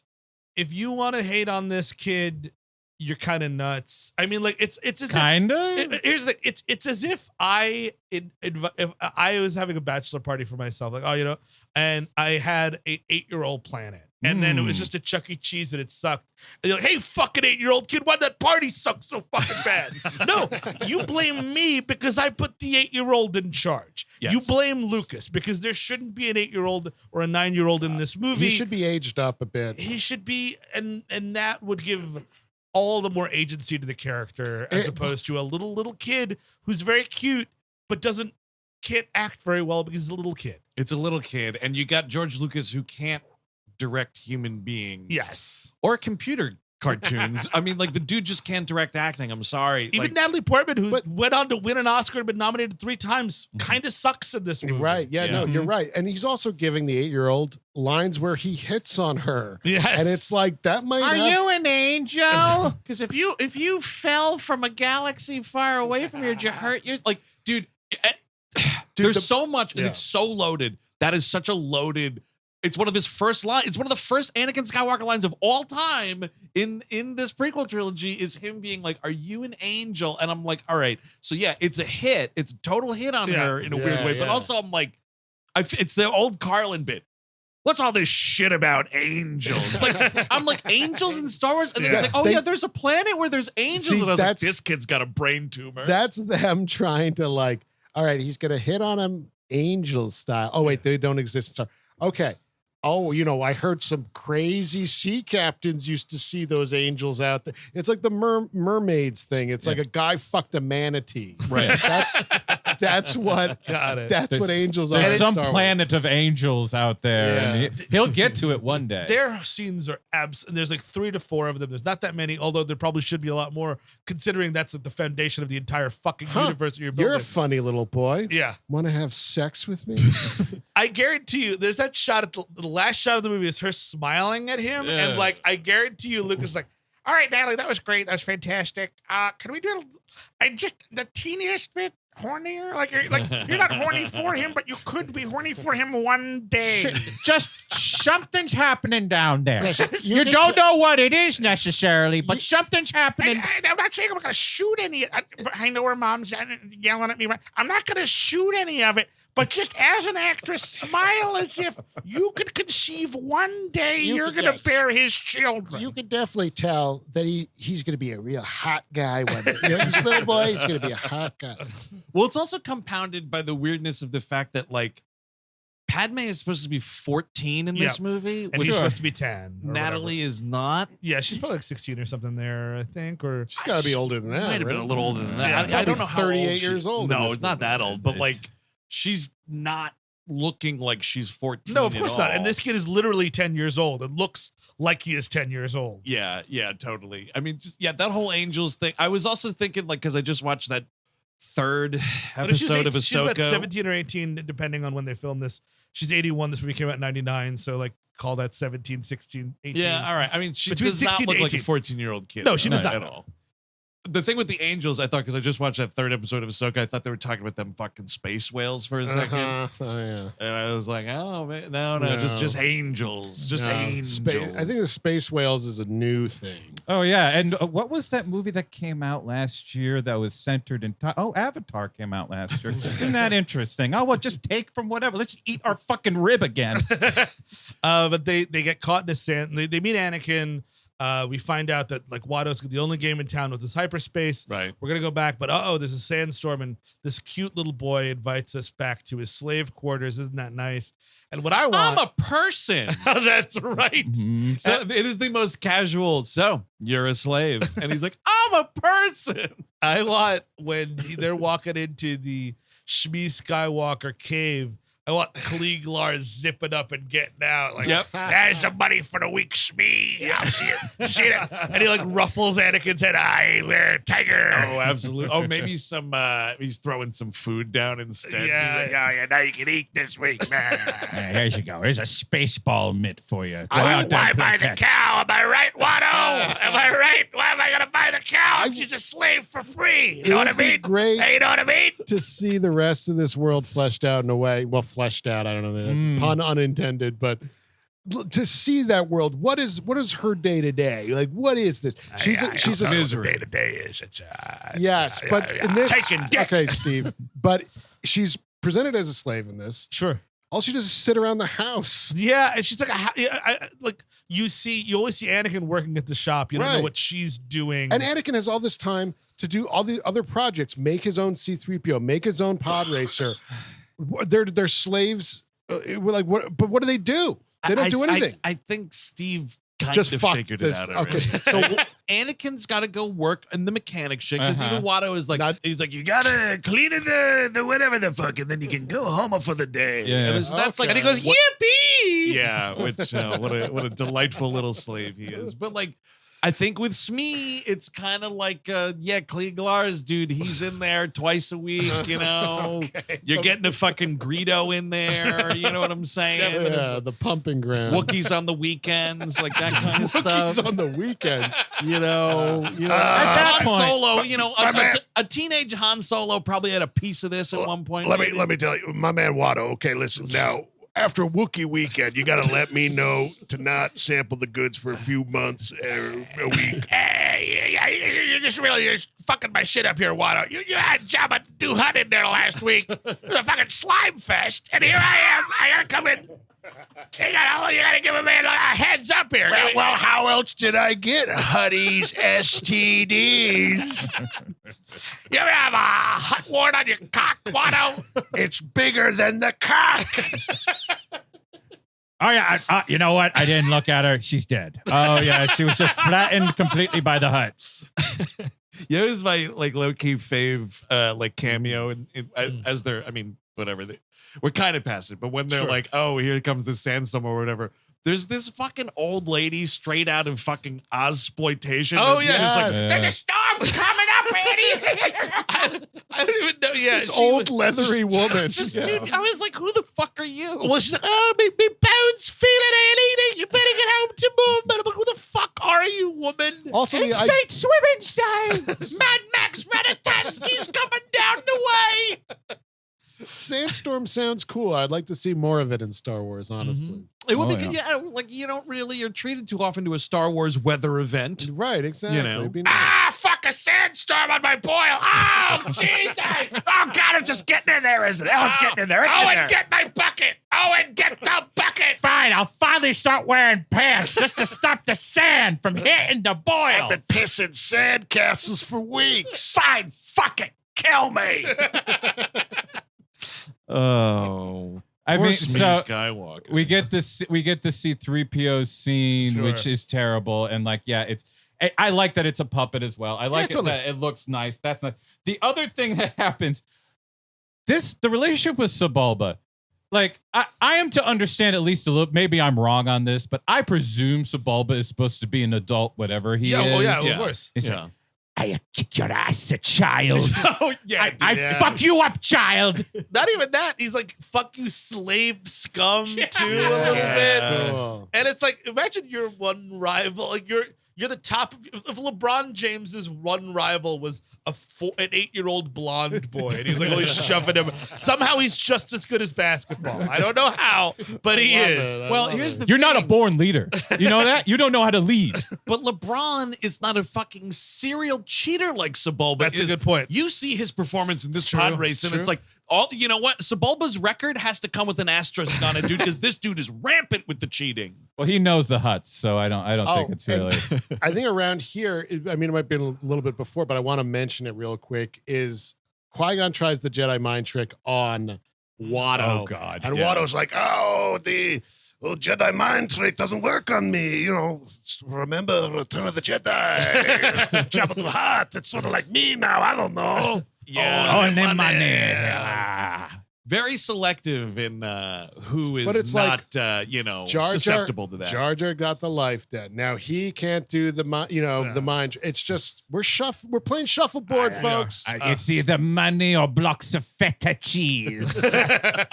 So, we're having dinner at the Skywalkers. It is a very awkward thing. This is when, like, you do, like, it'd be great if, like, Qui-Gon just started staring daggers at Padme when he's just like, you guys are slaves? weird. Dude, it was the crazy. She's like, Shut I up. didn't know there was still slavery in the galaxy. Fuck up. Just shut it up. You're gonna ruin this. Just thank them for their food and get the fuck out of here. Look, if you keep calling them slaves, we're not gonna be able to kidnap the boy. You know what? I should have said something when you said we wouldn't pay for the groceries. I should have said something then. You were a slave your whole life, and you're gonna die. Why are you kicking me? Why are you kicking me? That's my shin, Qui-Gon. Shut the fuck up. Of course, they elected a child. There's that crazy Anakin line where he's talking about how all the slaves on Tatooine have like tracers in them, and if they stray too far away, boom, that's the end of that. Battle Royale. I style. need one. to see You just need one. some crazy old guy that's like, I've finally had enough of all these weird STDs. And he just tries to run out of the town, and like his head pops off his body. A guy with 3 eyeballs pulling up his pants, chasing after him. You get back here! He's screaming, but then all the worms that hop off his body are also screaming. But so like Shmi does, this is when Qui-Gon really puts on he's putting on the juice, and he's like, oh, you can see things before they happen, I bet. Oh, that you should be, only a Jedi would be as good at pod racing as you, and all this stuff. Yeah. And this is when Shmi, and he's like, who's the boy's father? And she says he has no father. Shut the fuck up. I'm sorry. Just shut the fuck up. Just like you have to.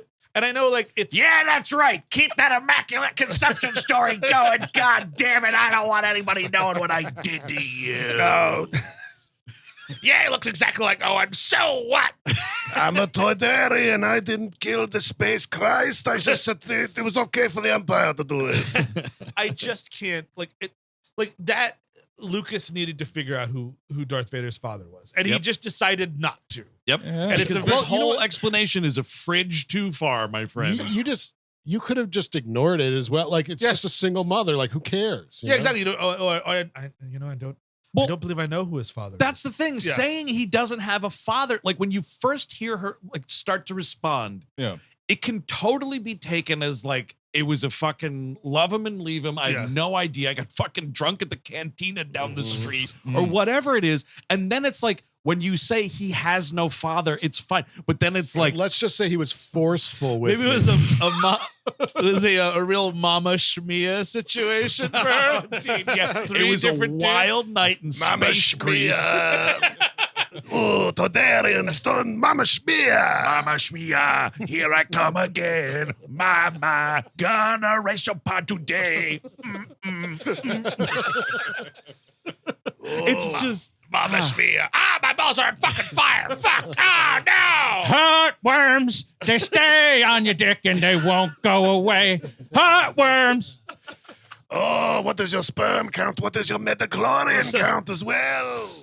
Because I mean, like, and that's the thing too is like now are we setting up too that like fucking it's a I guess we have set up anyway that it is there's a biological component to it, which I don't like, and I feel never like liked it. a lot of people didn't like because it's like the Force felt like a spiritual, Taoism type of thing, Taoism or whatever. But now instead it's just like, No, doesn't count. Did your grandfather have it? You know, what I mean? exactly. It's just, it makes it less interesting. well, because it's this weird, like he explains how like midichlorians are like living things. Yeah. They're like they live inside the cells of your body, and so like so these things all like collectively came together. Yeah. And impregnated this woman and Sure. made Anakin's like it's God just did it, dude. Here's the thing is like you just Holy Ghost is midichlorian. religion is so like obtuse and weird in Star Wars, and like yes, the Jedi is like kind of a religion or whatever, but like I feel like it doesn't hit as close to like Judeo-Christian shit as that stuff is, that Right. Immaculate Conception stuff. Like so when you feel it hitting too close to like, you know, a major Earth religion, and you're like, dude, this is way too fucking close, man. You need to kind of like spread it out a little bit. But like an Immaculate something Conception, else. it's too much. I to me, it's connected directly to the poop and the shit, because it's one of those things where if you have no confidence in your storytelling abilities to talk about who this father and mother were and just make an interesting story about how they got together and how this happened, you just like, I don't know, why don't we Jesus them? Yeah, exactly. Why don't you just turn him into Jesus, and then kids will understand that bullshit, and then we can get going. He was the sweetest man I ever know. He could do some stuff. One time he moved something, then he died. That's, you know what I mean? Like, there it is. And we don't need to know. I don't, exactly. His name was whatever it was. Here's what you could do, dude. He got fucking killed in a pod race. Exactly. That's why the kid digs on it, and whatever. Yeah. There's something in there where, because like already the Jesus shit is there already. It's you know what I mean? And it's like let's not forget when Jesus Christ came into manhood. Turned water into blue milk, and he fucking destroyed. He murdered everyone. Yes. He turned a bunch of children. Yeah. He fucking was hanging out with Satan. Some guy in a black robe named Darth Satanus or whatever. It's just so funny to make him Christ, and then I guess Antichrist. Yeah, what if Christ was bad? Huh? We never think about that. But so like. They realize, yes, false prophet. Yes, I love the secret blood test that he gives him, dude. Yeah, it's real. Now hold still. I'm just doing a blood test on you. You mind that, prostitute? I'm doing a blood test on your son. You got no HIPAA rights, kid. You know what? Slave. I just gotta taste the blood. See if it's. Oh yes, it's a good vintage. A lot of metachlorians in that. Man. That'd be awesome if we just started drinking his blood. I love that. Oh, you got a high. Got many metachlorians and a high percentage of adrenochrome as well. Oh, you'll do quite well. Have you ever heard of spirit cooking? Yes, there's a comet called Ping Pong Pizza I would like to bring you to. It's on the outer rim. Oh, it's dumb. But I do love fucking Obi-Wan in this broke down spaceship, still able to do this blood test. He's like, wow, these readings are off the charts, master. Oh my goodness. Welcome back to the fucking movie. Your most compelling fucking character sitting in front of a computer screen being like, ooh, lots of boopity blues. Great. Awesome. So long story short, he convinces Obi-Wan that the only way to get the part is if he convinces Watto that he runs a pod race, and he's secretly built his own pod racer. So he goes to Watto the next day, and I swear to God, he goes to Watto the next day. Yeah. And like, maybe he looked himself in the mirror that was like, you know what, Qui-Gon, you're gonna save that mother and that child. The second Watto is like, oh no, well, it's gotta be the kid then. Yeah, it's just like he doesn't push on this dude at all, even a little bit. And that's a great observation, dude, because I had the same thought where like, because like at the other side of it, when the kid wins and he's like, no, you're going with me and whatever, and he's like, and mom too, right? And he's like, my thought was like, what's Watto gonna do? Yeah, put this woman on the spaceship and go. You're never gonna see this weird bug person again. The defense around not doing that is her battle royale chip. Oh, right, the chip. But then show him your green fucking lightsaber. Like, guess what, Bumblebee? Yep, you fuck around and you're gonna find out. Or like use the Force to find where it is on her body, and David Cronenberg pull it right through her arm or something. Be phenomenal. That is what I actually want. But the whole thing centers on. Watto has this like roulette-esque dice. Yes. Like it's half blue, half red. Yep. Sure. And like the whole thing is like, of course he cannot control Watto, but he can Qui-Gon can control the dice. Yes. Yep. Now I would be like selling him like, okay, if that dice bounces off that thing over to that arc, down there and into Sebulba's mouth, I get them both.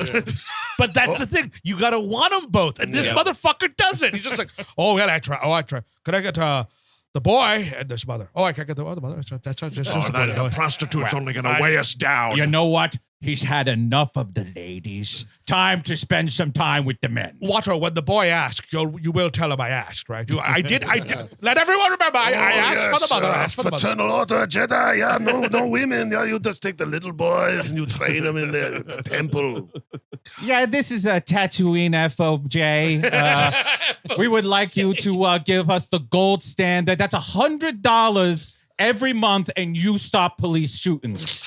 You stop Jedi shootings. You stop it all. I gotta watch this fucking thing. It's so good. But also just real quick with them Obi-Wan stats that he gives there, over 20,000 midichlorians per whatever the fuck. But he says well, that's even more than Master Yoda. Holy fucking! You know what? The machine is broken. Call me back. There's no way that's possible. They recalibrate this. Yeah, Exactly. Oh no, it's actually 4,000. That's a nice amount, I suppose.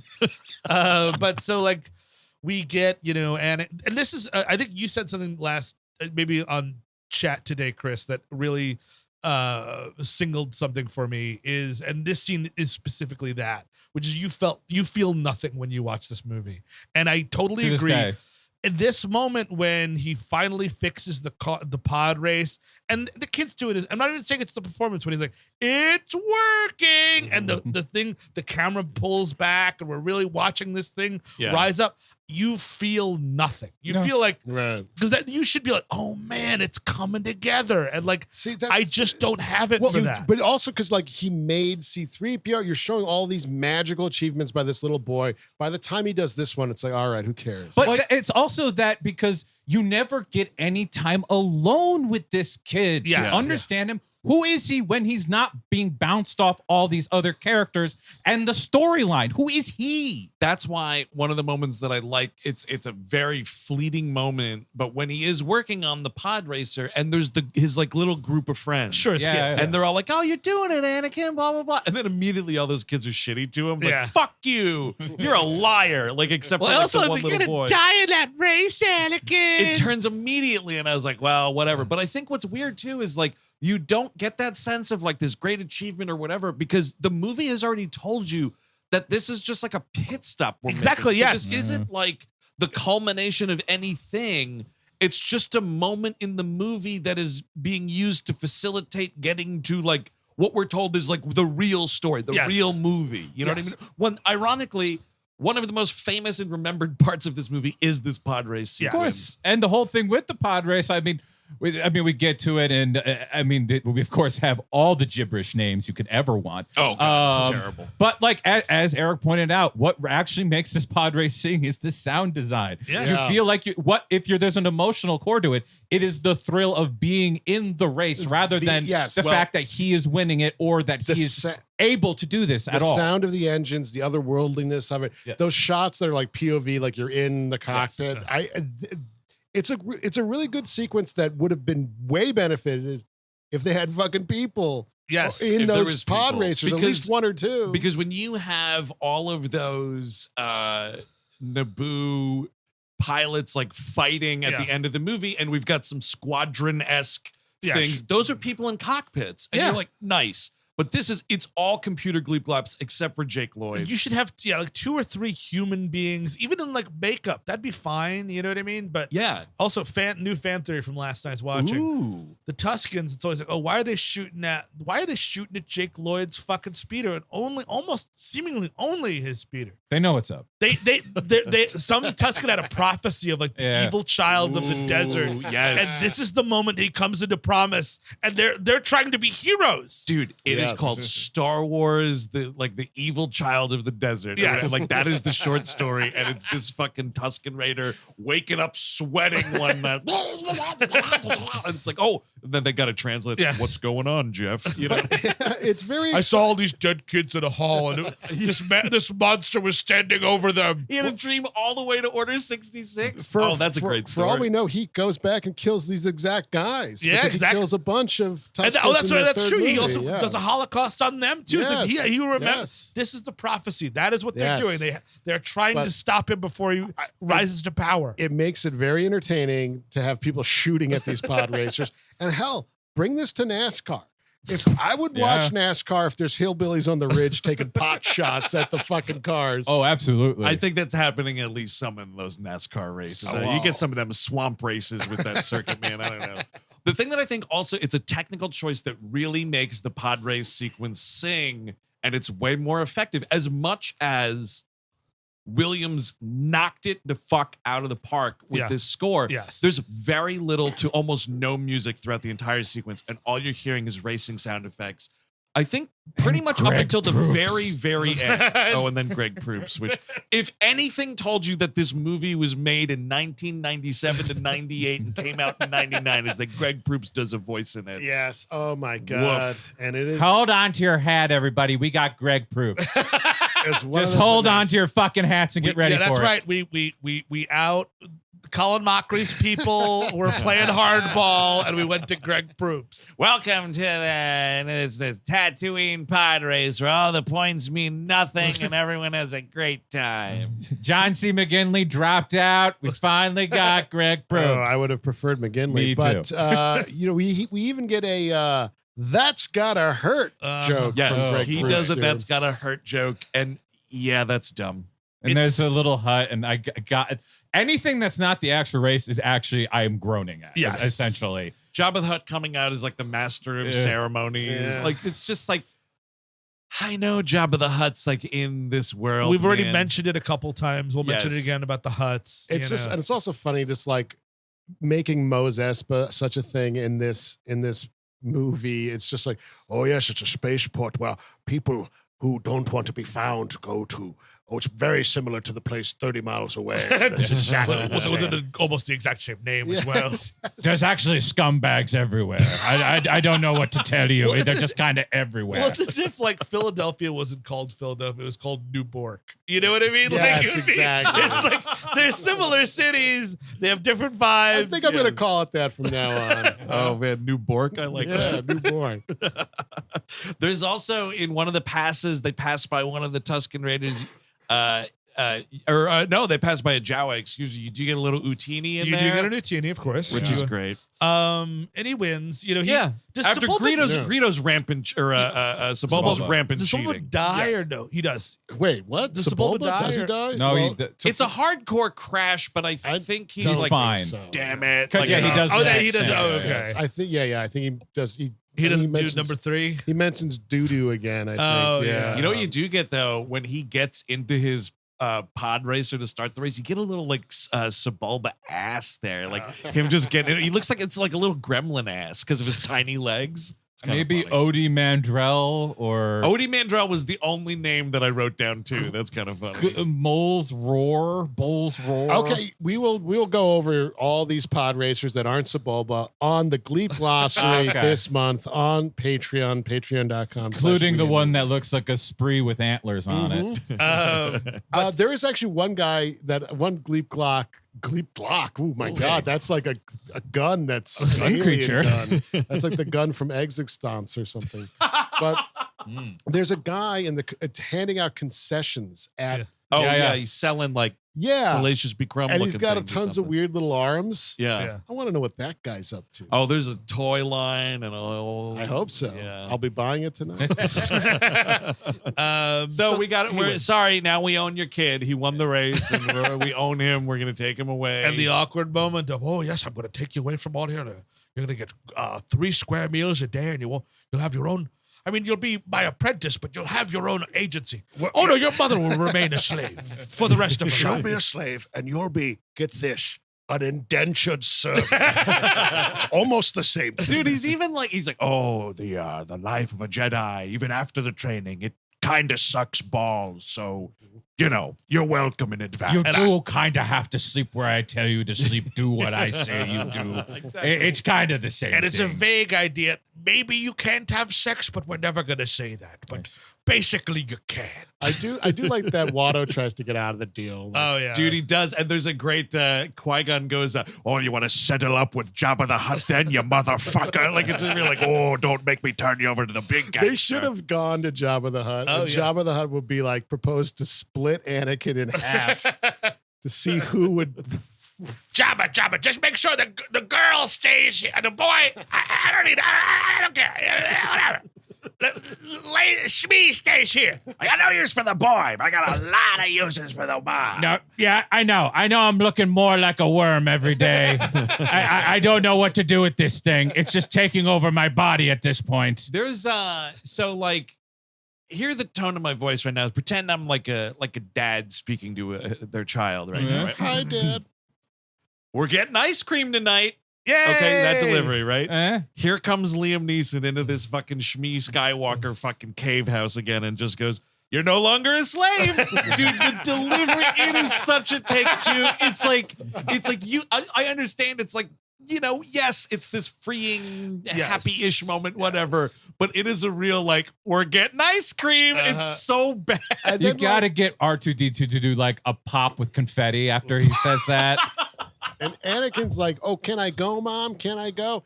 And then Shmi is like, "Well, you're a free man. I'm still just a slave. So technically, you could do whatever you wanted to me. I can't tell what to do. You're a free man." And he goes up to C-3PO, and this I only noticed last night. It's a weird. He's like, "Oh, sorry, I can't give you a body, 3PO," and it's a joke, "Oh, maybe I'll tell Mom not to sell you." Next time, baby. Yes, the next time, baby. Yeah. But there are 2 or 3 of these shots that are C-3PO POV shots, it's fucking RoboCop. You know what I mean? Oh, I didn't even notice. It's really strange. It is. It's New Year's Eve. They're putting a little hat on him. It's all for you. They're fucking drinking champagne and making out in front of him. It's really weird. There's 2 or 3 C-3PO POV shots, not unlike RoboCop.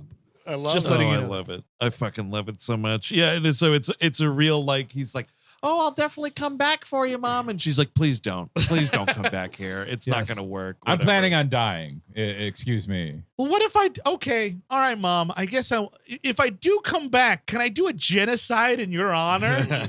Okay, honey. I'm definitely killing those Jawas who always tried to fucking kill me, They know what's going on. They must be destroyed. or the Tusken Raiders who always tried to kill him. Right. Excuse Yes. me. He should also kill the Jawas too. But living. Well, they do kill some Jawas in New Hope. Oh yeah, good. But living on Tatooine as a kid like this, I feel like you would come if you had a chance to come back with a laser sword. Oh yeah, I'd sure. be laying to waste the whole town. Anyone those people said you couldn't pod race, be like, "Look at me now, motherfucker." Exactly. All right, look at it this way. You're going to get off this planet right now. Man, you're a freed fucking slave. Just spend the rest of your life thinking about all the dirty shit I'm going to do to your mother. And when you grow up and you're a big, strong man, if you're still raw about it, you come back and take me the fuck on. I mean, Cliegg Lars. By the time you get back to Cliegg Lars, after having all these worms, you Sure. are going to have to put a thumper from Dune in the ground and get him to come out and say hello to you.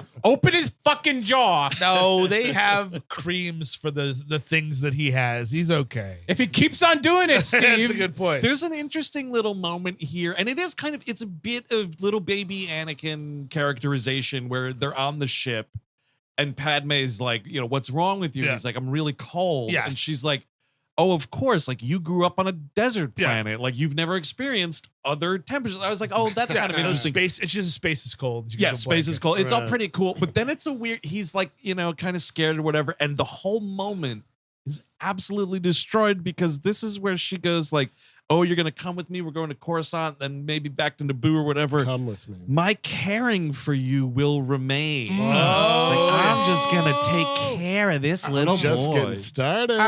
Natalie, take that again. 3% horn. Is your mom out of the room? 3% hornier. Great. Imagine that your partner had put one of those vibrating eggs inside you.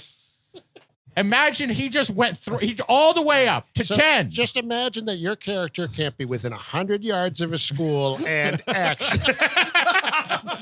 Her mom's getting coffee. Great. All right. You want this kid so bad. David Bowie updates. It is false that Moby ever had the remote control to Natalie Portman's vibrating egg. I had it.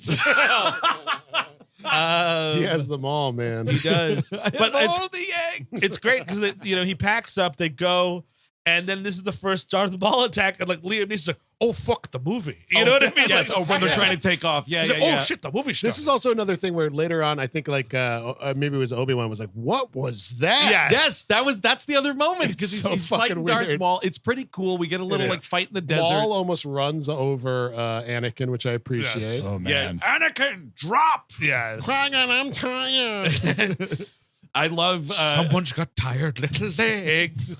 Qui-Gon jumping up onto the ramp Yeah. or whatever as it's Yeah. flying away. It's all pretty cool. But then Yeah. it's what was that? And they're like, I think it was a Sith. And it's cool. I like Darth Maul only revealing one of his blades at this point because it was already ruined. Not the trailer. trailer. It was a You trailer. knew It It was was a huge happening. trailer, I mean, Yeah. everybody but it's pretty knew. cool just to see the one and you know, and like, yeah, this is when we think there's a Sith. We get to fucking Coruscant finally. Yes. We really meet in earnest. Well, in the plane ride over, Anakin Skywalker meet Obi-Wan Kenobi. Ha! You're a Jedi too. Pleased to meet you. Put her there, buddy. Yeah, it's just it's rough. It's rough. It's another one. Like it's just like they meet each other. I don't need to hear that they have to meet each other. I kind of wish at that point they would just go with the convention, like I think both Golden Harvest and Shaw Brothers did this, where like every time a major character comes up, there's a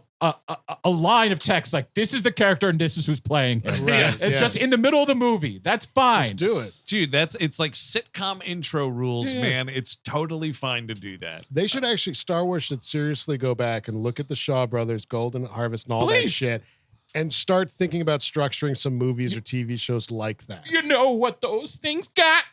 They got action. Things are fucking happening. Human stunts. Things are happening constantly, not just being like, oh boy, I'm horny for this kid. Let's go to Space City. Well, I mean, I don't know.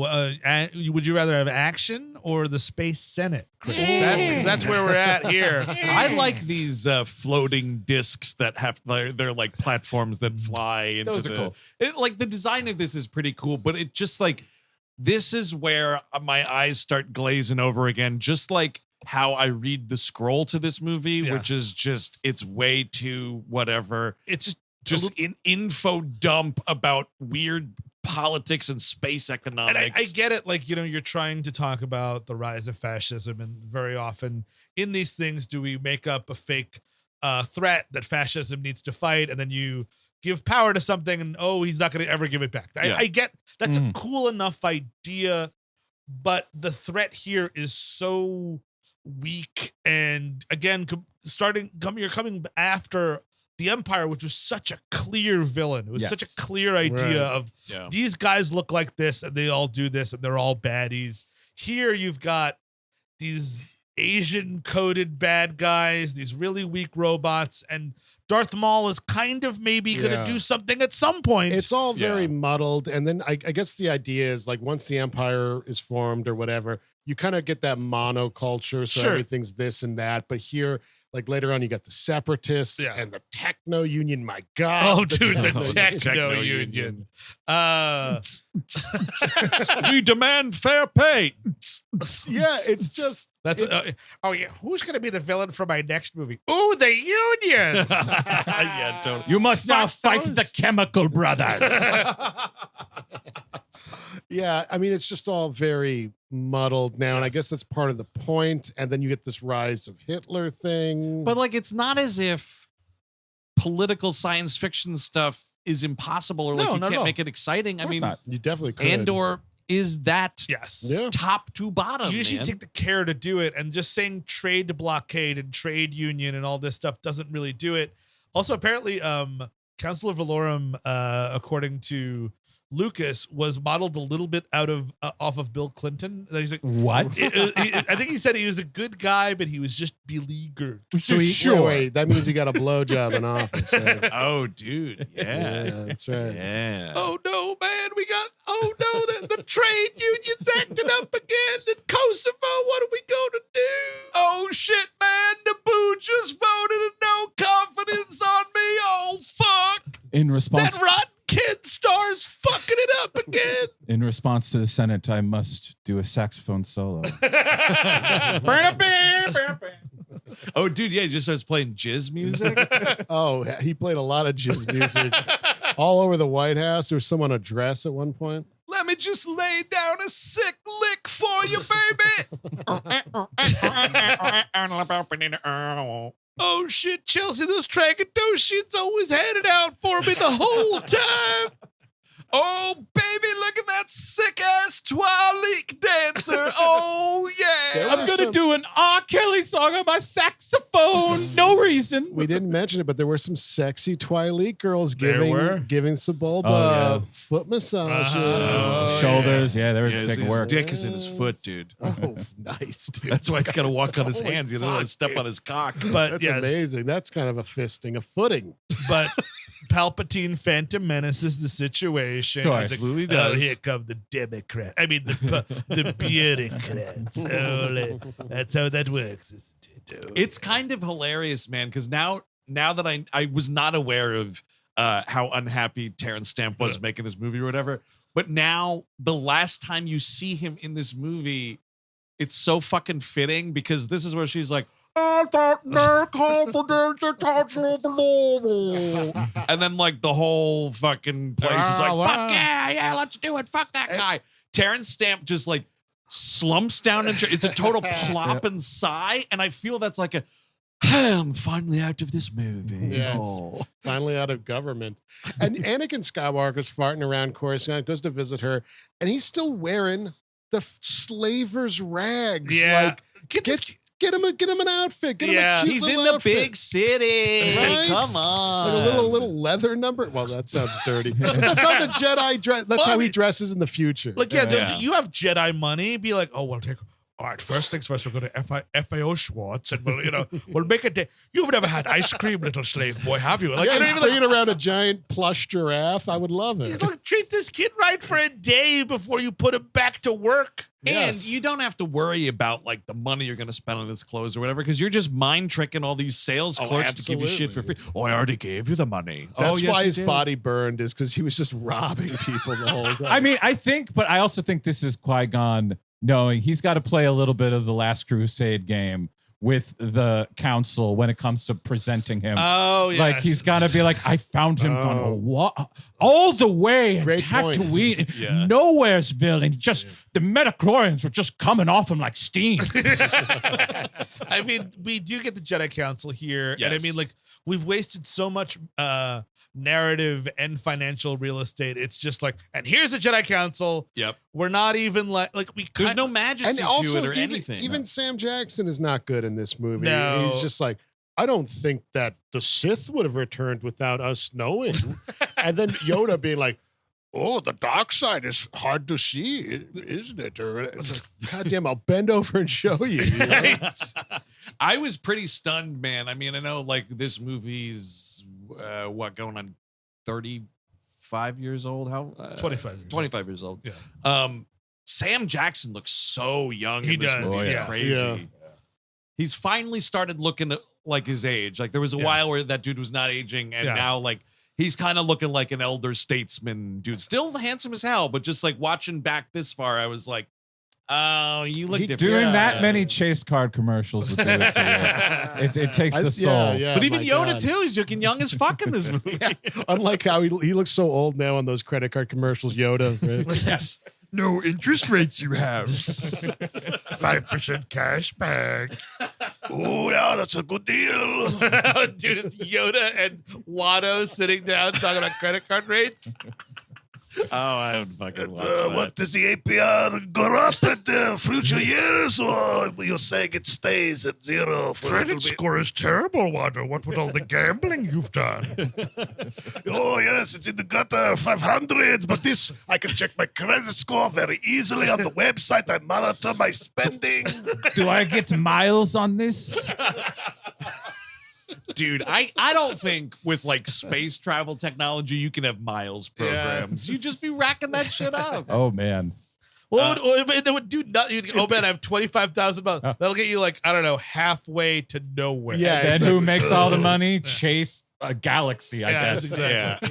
Yeah. But like he says right here, and this is like where this council gets totally incredulous because he's just like, oh yes, what does he say? He's like, oh, we've encountered a where'd it go? I lost it in my notes. Where's the line? But he's like, we've encountered a divergence in the force or something like that. And they're like, oh, a divergence, you say? And he's like, yeah, so sit down for this part.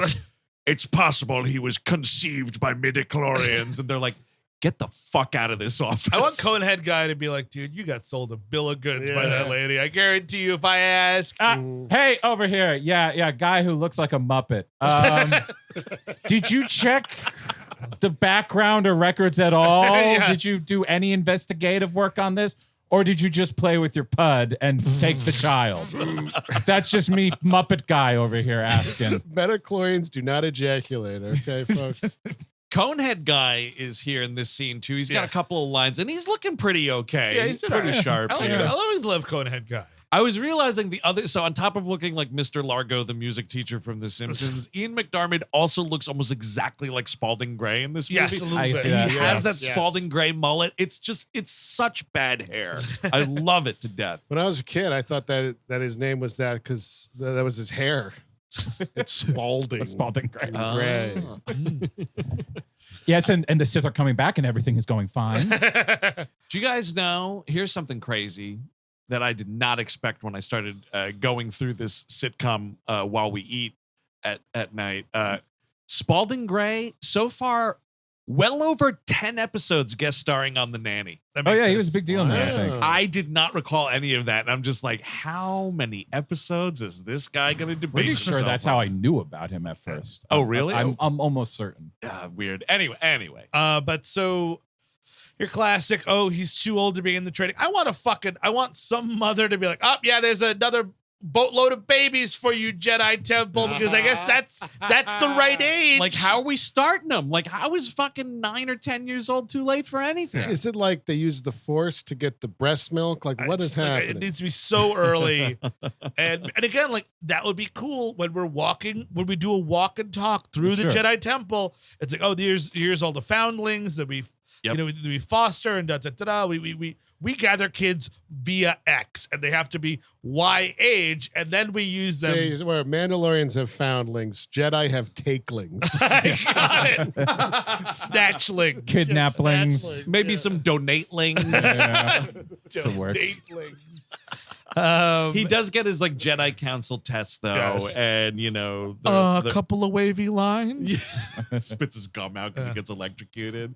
It's like are you afraid or whatever, and they're like, it's kind of a fucked up thing because here's this little kid and all these adult Gleep Glops and Sam Jackson are just like, we're reading your mind. We know you're scared of never seeing your mother again or whatever. And then this is the funny because I'm like fucking whole hog on Dune these days where Yoda's just like, fear's the path to the dark side. I was like, fear's also the fucking mind killer from a book written. Somebody read that book a long time ago and it made quite an impression. In a galaxy very close. I mean, but the thing, I get him not being scared of this group of Jedi though, because for the last, I don't know, at least 2-3 years, he's had to deal with fucking Sebulba being like, I'm going to kill you if you try to beat me. Me and Cliegg Lars are going to run a train on your mother. Oh, fuck.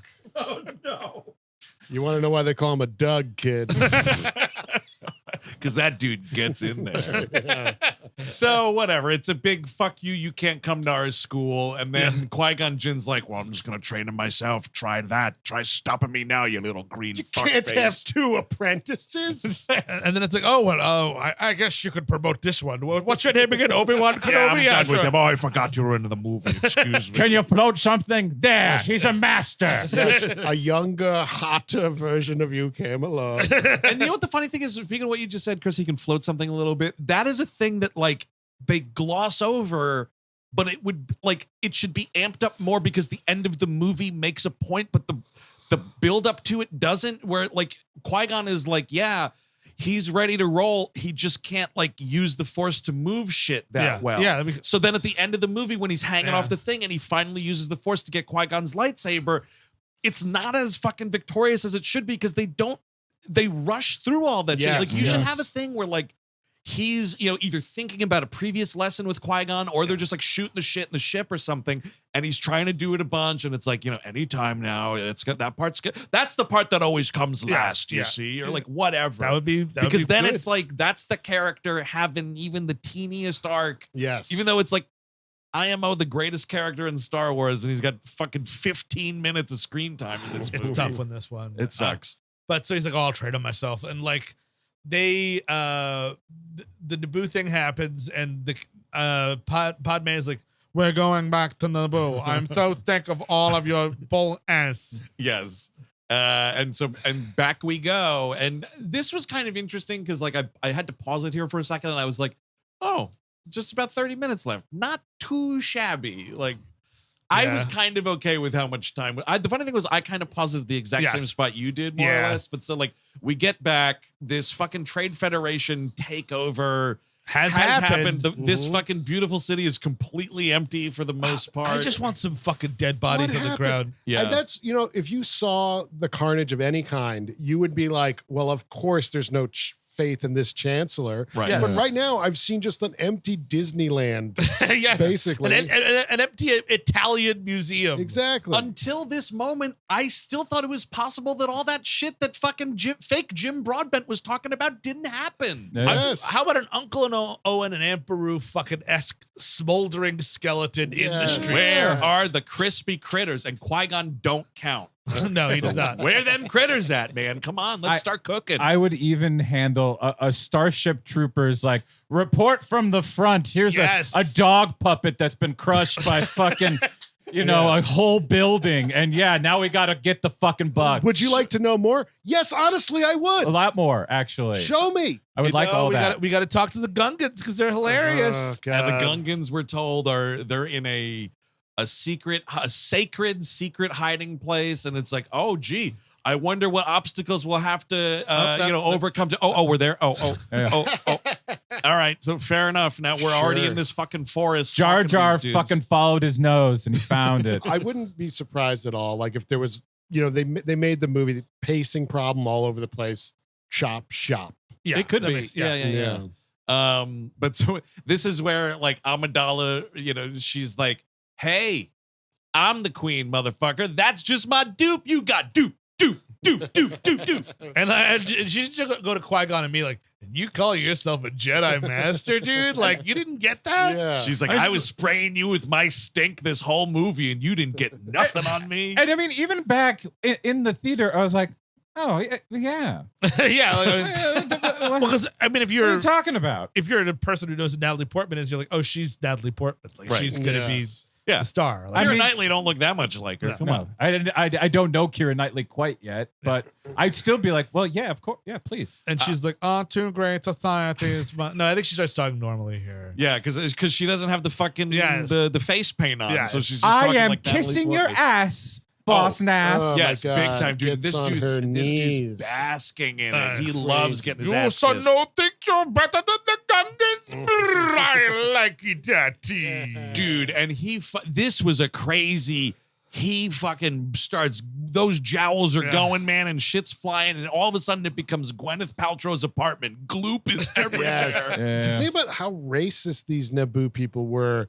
That they could never broker peace. They could never trust. No, you got to live under the water, right? And they don't get along. Like, come on. Yeah, and now you need an arm. You need a decoy army to take heavy losses because remember, while the real offensive is going on. Because there literally are no Naboo people in this movie besides like maybe a handful, eight human beings, and most of them are handmaidens. And again, like you need to show them all locked up, and they're all locked up. Yeah, you have to at least show a human army locked up, or maybe a battlefield at the start of this siege with a bunch of corpses in it. What's funny is the movie isn't above showing people held hostage, because the whole thing at the beginning, when all of the pilots are being surrounded by the little battle droids or whatever, and like.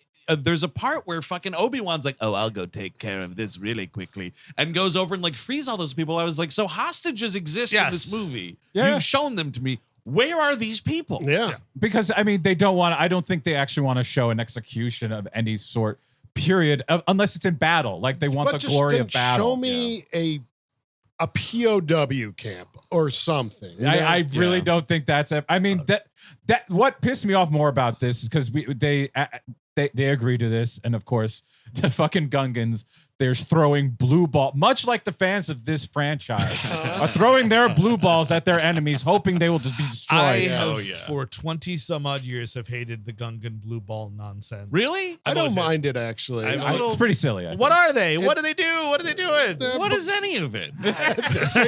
That's the correct answer. Sure. But they hit these tanks and they start like the tower down. Yeah, they short them They're like out. electric they fall down. balls or something. I don't know. It's cool. I don't know. Anyway, They're dodgeballs. But like, they are dodgeballs. while that is happening, the scene that Andrew was talking about is happening. They're trying to break out they're trying to get back on their ship. Up in the, I don't know what area they're in at this point. The droid command ship. Yes, yeah. So they're up there, and like Qui-Gon Jinn, he's the master of this fucking of the Force. Allegedly, and that really needs to be underlined when I say this, because like he really seems to put all of his force into gently pushing a robot. I'm like, I need some cooler stuff here, guys. Yeah, like, I want these dudes hitting the ceiling. I need like bounce them, fucking just make them explode. That's fine. And you know, we're marching through this palace. There's this idea of like, okay, we're going to go get the Viceroy, and then we're going to also have people go to try to destroy the control ship. And Anakin, just this little disgusting shitboy, climbs into a cockpit, and it's just like, well, no, get out of it. Someone needs to fucking use it. No, but Qui-Gon says, stay in that cockpit. Well, this kid has there should be like, oh, we're going to go back to Naboo and fight this war. Hey, anyone want to watch this kid while we take this short trip to Naboo? Dude. Because what is this kid running around for? Just leave him in Coruscant. He even says, when we get to the palace, find a place and cover your ears. And I'm like, what are you talking about? He tells him to hide and don't come out, and it's like, just leave him in the fucking forest. Yes. Why does he have to come on this part of it? But because he's gonna have to do. Yeah, I have no qualms about endangering the welfare of a child. You see. Well, listen, he has to destroy the the command ship. Yeah. The droid control command ship. Yeah. It's not the Death Star. It's just another massive space installation. And unlike the Death Star, this just blows up by accident by literally the oops. Yeah. Dude, but it is kind of the funniest part of the movie, because here is who will become Darth Vader getting his first taste of blood. Yeah. And realizing he loves it. Because he is ecstatic. It's because it's not just numbers. robots. This is like 1,000 dead. Easy. Yeah. It's easy. this dude with one fucking rocket accidentally launched from a ship that he stole takes out thousands of souls. I would love it. They're the Viceroy people, so they don't really count, if you know what I mean. Yeah, as far as the movies told me, you're right. The Jedi have announced that those people don't have souls, so it's okay. Qui-Gon Jinn just like fucking Anakin is like in a notebook just doing something, and Qui-Gon Jinn comes up behind him. What are you doing, Anakin? And he's just the top of the page says number of kills, and it's just slants after slants after slants, just up and down, cross the hash marks. It's just all of them. He's like, I'm thinking I got 3,000 there, boss. Boss. I think that this is the best part of the movie. Hell which yeah. is the lightsaber fight, which is an amazing, and it's a top 3 lightsaber fight. It's of all gotta time. be. It's really good. Fucking awesome. And the interesting thing that I noticed last night is like, we are in this Naboo palace that, again, marble everywhere, marble columns, marble this. It is like an Italian museum. And then, not unlike the Muppet Babies, we opened one door and it's the Star Wars room. Yeah. Because it's like, Yes, you go left. It's all marble palace, all this stuff. You go left and it's all platforms and laser shit. Gray totally platforms and grates, and then a laser hallway with seemingly zero function. Yes. The rest of the thing is entire marble, gorgeous. That said, I even like the laser hallway. Oh no, it's great, cool. But Steve makes a great point that I is a never great even point. really like connected. But you're totally right. You're walking through the hallowed halls of Venice, Italy, and then all of a sudden there's this massive warp core thing humming behind you, which makes powers the planet's marble. And as always in Star Wars, it's like, do you want to put rails here? No, no rails. No. We don't have time for that. We don't have the budget for it. Just pay attention where you're walking. There's a great. Speaking of like all the vibes of Star Wars 77 that this movie has. This movie even has a fucking Porkins moment. Oh yeah. Did you guys notice? There's a Porkins moment. There is a fucking heavyset guy in the cockpit of one of these things, and he's fighting the people up by the control ship or whatever. And this dude just goes, "The defector shield is too strong. It's brat," and then he blows up. And I was like, there's even a Porkins part. He's a big dude. He's got a goatee. He's like, he doesn't get to finish his sentence. Beefkins, no. Beefkins. Well, the prequels in general needed more of those guys. Yes. Just fat, weird looking dudes that are part of the fucking army. I agree. And I mean, yes, I mean, this lightsaber fight is awesome. I mean, again, like I think it's really exciting to see, you know, you've, especially after only going off the trilogy, which I do, the original trilogy, which I do like those lightsaber fights, but they are very kind of stilted. This is like real choreography. Yeah, and you know, and rewatching this one, I felt like it was, in my mind, it was such a stark difference. But Qui-Gon and shit, I mean, he's not doing as many twirls and shit. It's mostly Darth Maul doing that and everyone keeping up with that. Yes. So I like that it's like sort of a different style for each fighter. Big time. It is awesome watching like the physicality of Ray Park, like in this. It's the dude without the goddamn horrible voice he must have, right? Yeah, I don't know. Is he using his real voice as Toad? Yeah, it's just like a British guy, you know, kind of. I mean, he's probably cocketing it up, I'd imagine. But then you get Peter Serafinowicz, who I guess is probably from high society, or at least can put on a high society sound. And he had a deep timbre, and he also was a college kid that didn't know really what he was doing. And Lucas basically was just like, "Yeah, hey man, you want $80 to be in Star Wars?" And then he keeps, "Oh, now it's 70. Answer 60. Okay, 60. Come on." Get on the bus. Love these no unions, man. It's fucking awesome here in jolly old England. Yeah. But yeah, so Qui-Gon eats shit. He's running through, falls down. Obi-Wan comes in swinging. When this laser door opens, dude, he's fucking furious. It's really awesome. Like, I think McGregor's fighting style, it doesn't change, but like he's way more aggressive and it's noticeable in the choreography. You can see he's fucking sweating on that camera, man. Like, really great. And yeah, motherfucker is cut in half. And not only that, his top half does the propeller guy from Titanic. It fucking hits a thing, dunk, and he goes flying. And you see like the underbelly of his torso, and it's just cut. It's like cauterized black. You also got a red mist, which I always appreciate. Yes. It's a rarity. That's like, that's the period on the sentence of him being dead. He's dead. Yes, he's dead. But did you watch it on Disney Plus? Oh no, I did actually. You did? Okay. If you go back, does he reconstitute in the new credits? 4Ks that got put out? He says, "I'll be back," when he's dropping down. Oh, right, I forgot. What was so great about movies is the finality of them. Sure. Like Yes. a lightsaber fight where people get cut in half, someone gets stabbed through, you're dead. That's dead. That's the end of the character because this has weight. And nowadays we don't do that. On these Disney Plus shows, every other character literally gets stabbed through with a lightsaber, and then the next scene they're like, "Oh my god, it feels like I sprained my ankle." And here's poor Qui-Gon Jinn, great character, great actor, just fucking instantly dead forever. And I'm not saying they should bring him back or anything like that. I'm saying we should kill more of these fucking people. You're not a beheaded gentleman with 70 cartoons to fill, my friend. So you gotta. I gotta get a hat and trick an old man to give me his empire. Just do the Oppenheimer, but like from the hat down, it's just all schlub. Yeah, oh yeah. Then you've got it. Schlubbenheimer. It's funny, man. It's Filoni. Schlubbenheimer invented the burrito bomb. Listen, these Nolan losers, these Nolan acolytes, they are going to be out at Halloween, and it's going to be J. Robert Schlubbenheimer. Don't even worry. You're going to see these fucking Oppie costumes, dude. Do not even worry about it. See, I'm dressed like Oppenheimer, but I've got the Joker makeup on because I'm a crazy Christopher Nolan acolyte. Did Oppenheimer have a Rush t-shirt on underneath the jacket? Huh. Okay. No, but this button down doesn't go all the way up because the buttons fell off. They actually got better with age. Okay, you son of a bitch. It's kind of funny with the finality shit, dude, because like, say what you want about Force Awakens, Han Solo be dead. Yeah, he's dead. Absolutely. Yes. But EAD dead. this was when I realized that Ahsoka show is just trying to chase like the success of that Rebels cartoon. Because there's a moment in the second episode where like Sabine Wren fucking gets it.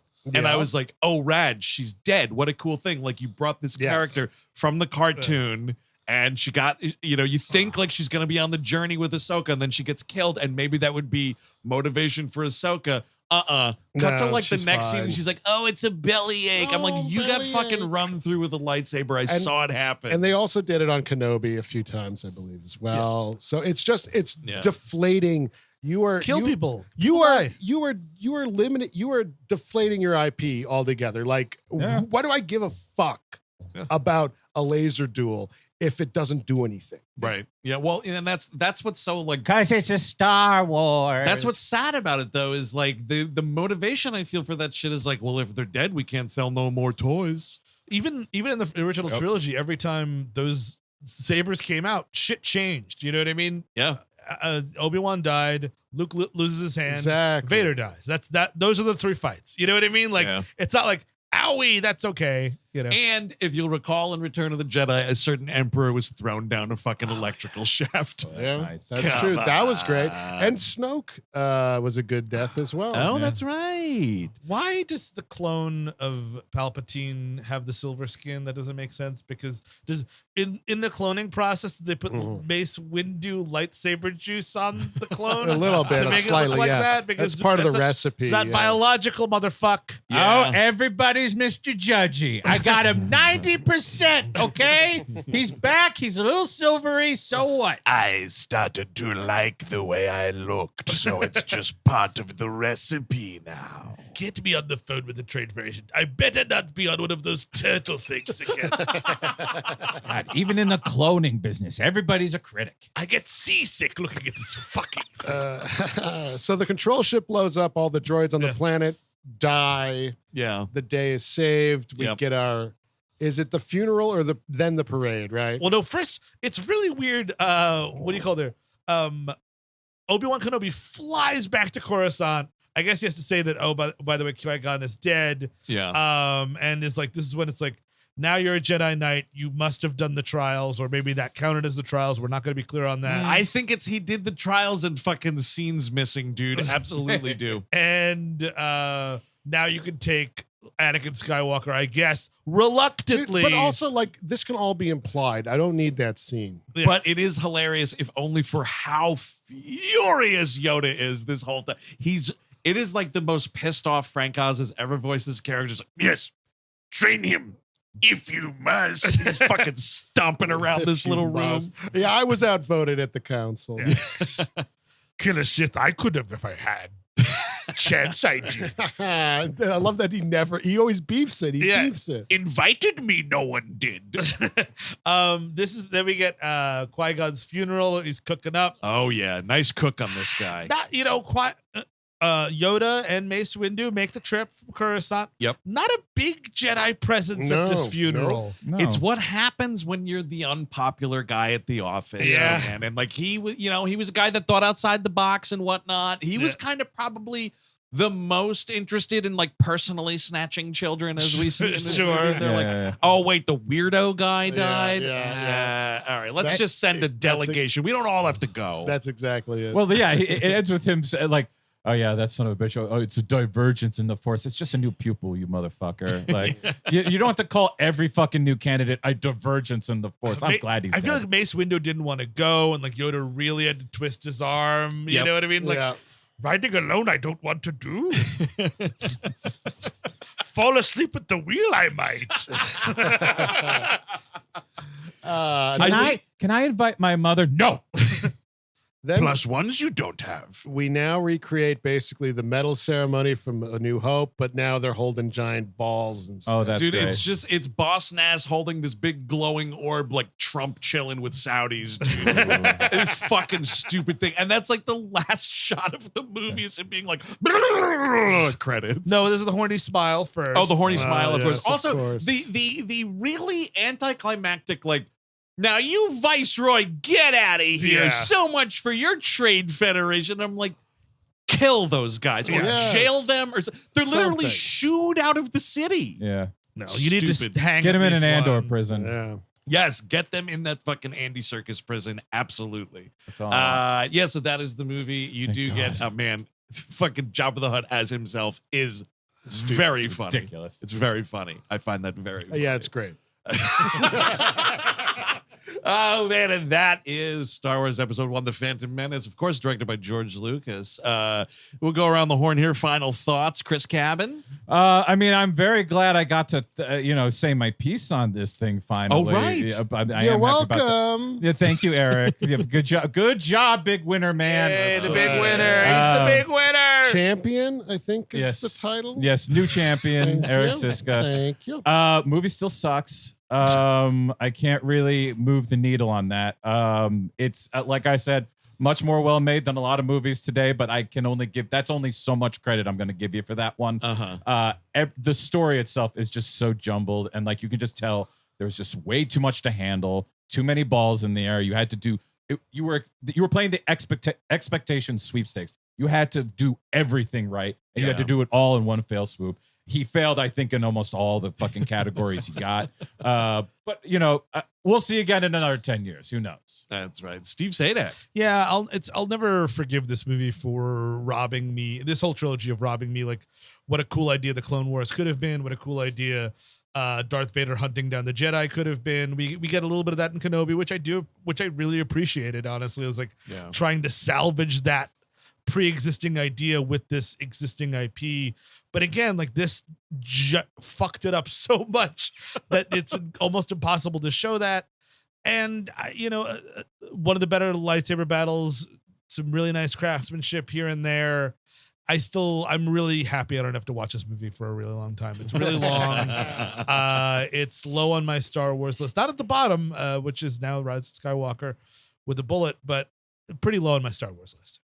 I was just as surprised as anybody, but and again, I don't know if it's just because like the modern output is just fucking the curve in the face. But it played better for me this time. I think for me, it's now like a perfectly fine 3-star little entertainment vehicle that is deeply flawed and has some stupid things. But a lot of those stupid things, I will reiterate, as we've said multiple times here and elsewhere over the years, it is not the fault of people like Jake Lloyd and Ahmed Best. And if you were ever one of those people that fucking like directly tried to give those people guff online or whatever, like rethink the priorities. But yeah, I don't know. I was pleasantly surprised, I guess, at how innocuous this movie was to me. Eric Szyszka, Dr. Star Wars himself and king shit of the VHS trailer game. Yeah, thank you to my personal friend Billy D. Williams. Oh yes, in. Hell yeah, great guy, great Friend guy. of the show, Billy D. Williams. Got to know him very well. Spent a month in the country with him. The movie's not good, not great, but I still think it, and I maintain that this is the best prequel. You're free to disagree all you want. But I feel like there's a beginning, middle, and end, which I can't find in the other two. So yeah, that's totally fair. But that is going to do it, gang, for this episode. Episode 1 Redux or something like that. I'll probably title it. But we're so stoked to be back, of course. And again, if you are getting this now on the ad-free Patreon tier, $8 or up, big thanks for subscribing. Tell your friends about it. I know a lot of folks get their opinions about commercials and whatnot. So this is a great way to avoid that should you choose. And also when you do that, you get a metric fuck ton of other stuff that we do every month. So much shit. Including more Star Wars content. Including this month's We Love Movies episode on Blade that will be coming out. Chris Cabin's favorite movie of all time. The best. You wait till you see. I mean, we talked a little bit about the graphics in this. Wait till you see some of the graphics they're trying to go away with. Hachi Machi. Still a great movie. Yeah, absolutely. But we're going to be talking some more Star Wars on the Gleep Glossary this month. Who are we talking about? We're going to be talking about the pilots from the other pilots that aren't Sebulba. They have an entry in one of the books, and we'll go through all those little critters that were piloting those pod races. Absolutely. Of course, the much beloved Melrose 210 will be back. We're talking 90210 and Melrose Place. Things are steaming up, of course, on Melrose Place, and I believe we will still be at the beach. Oh, we sure will some be. Summer break episodes of 90210. That's very exciting. Now on We Hate Movies Prime, Next month, the show next week, my goodness, the show continues. Steve Sadak, what movie are we talking about then? We are going back to school, but there's scalions around. That scalions, by the way, is a scary alien, FYI. Oh, I thought it was an alien with scales, like a reptilian. Scary alien. Anakin, get down, they're scalions. There are aliens. It's the faculty. Robert Rodriguez's Yes. The Faculty. I'm pumped for this, man. It has been a long ass time since I've seen this movie, and I remember it being pretty okay. kind of okay. Yeah. I remember not liking it, so It's really we'll not see good, what but happens. It's that rare outing of it's like spotting a fucking white rhinoceros, dude. Jon Stewart acting in a movie. So until next week, when we get a little bit of that going on, I've been Andrew Jupin. Steven Sadak. Eric Szyszka. Chris Cabin. Take it easy.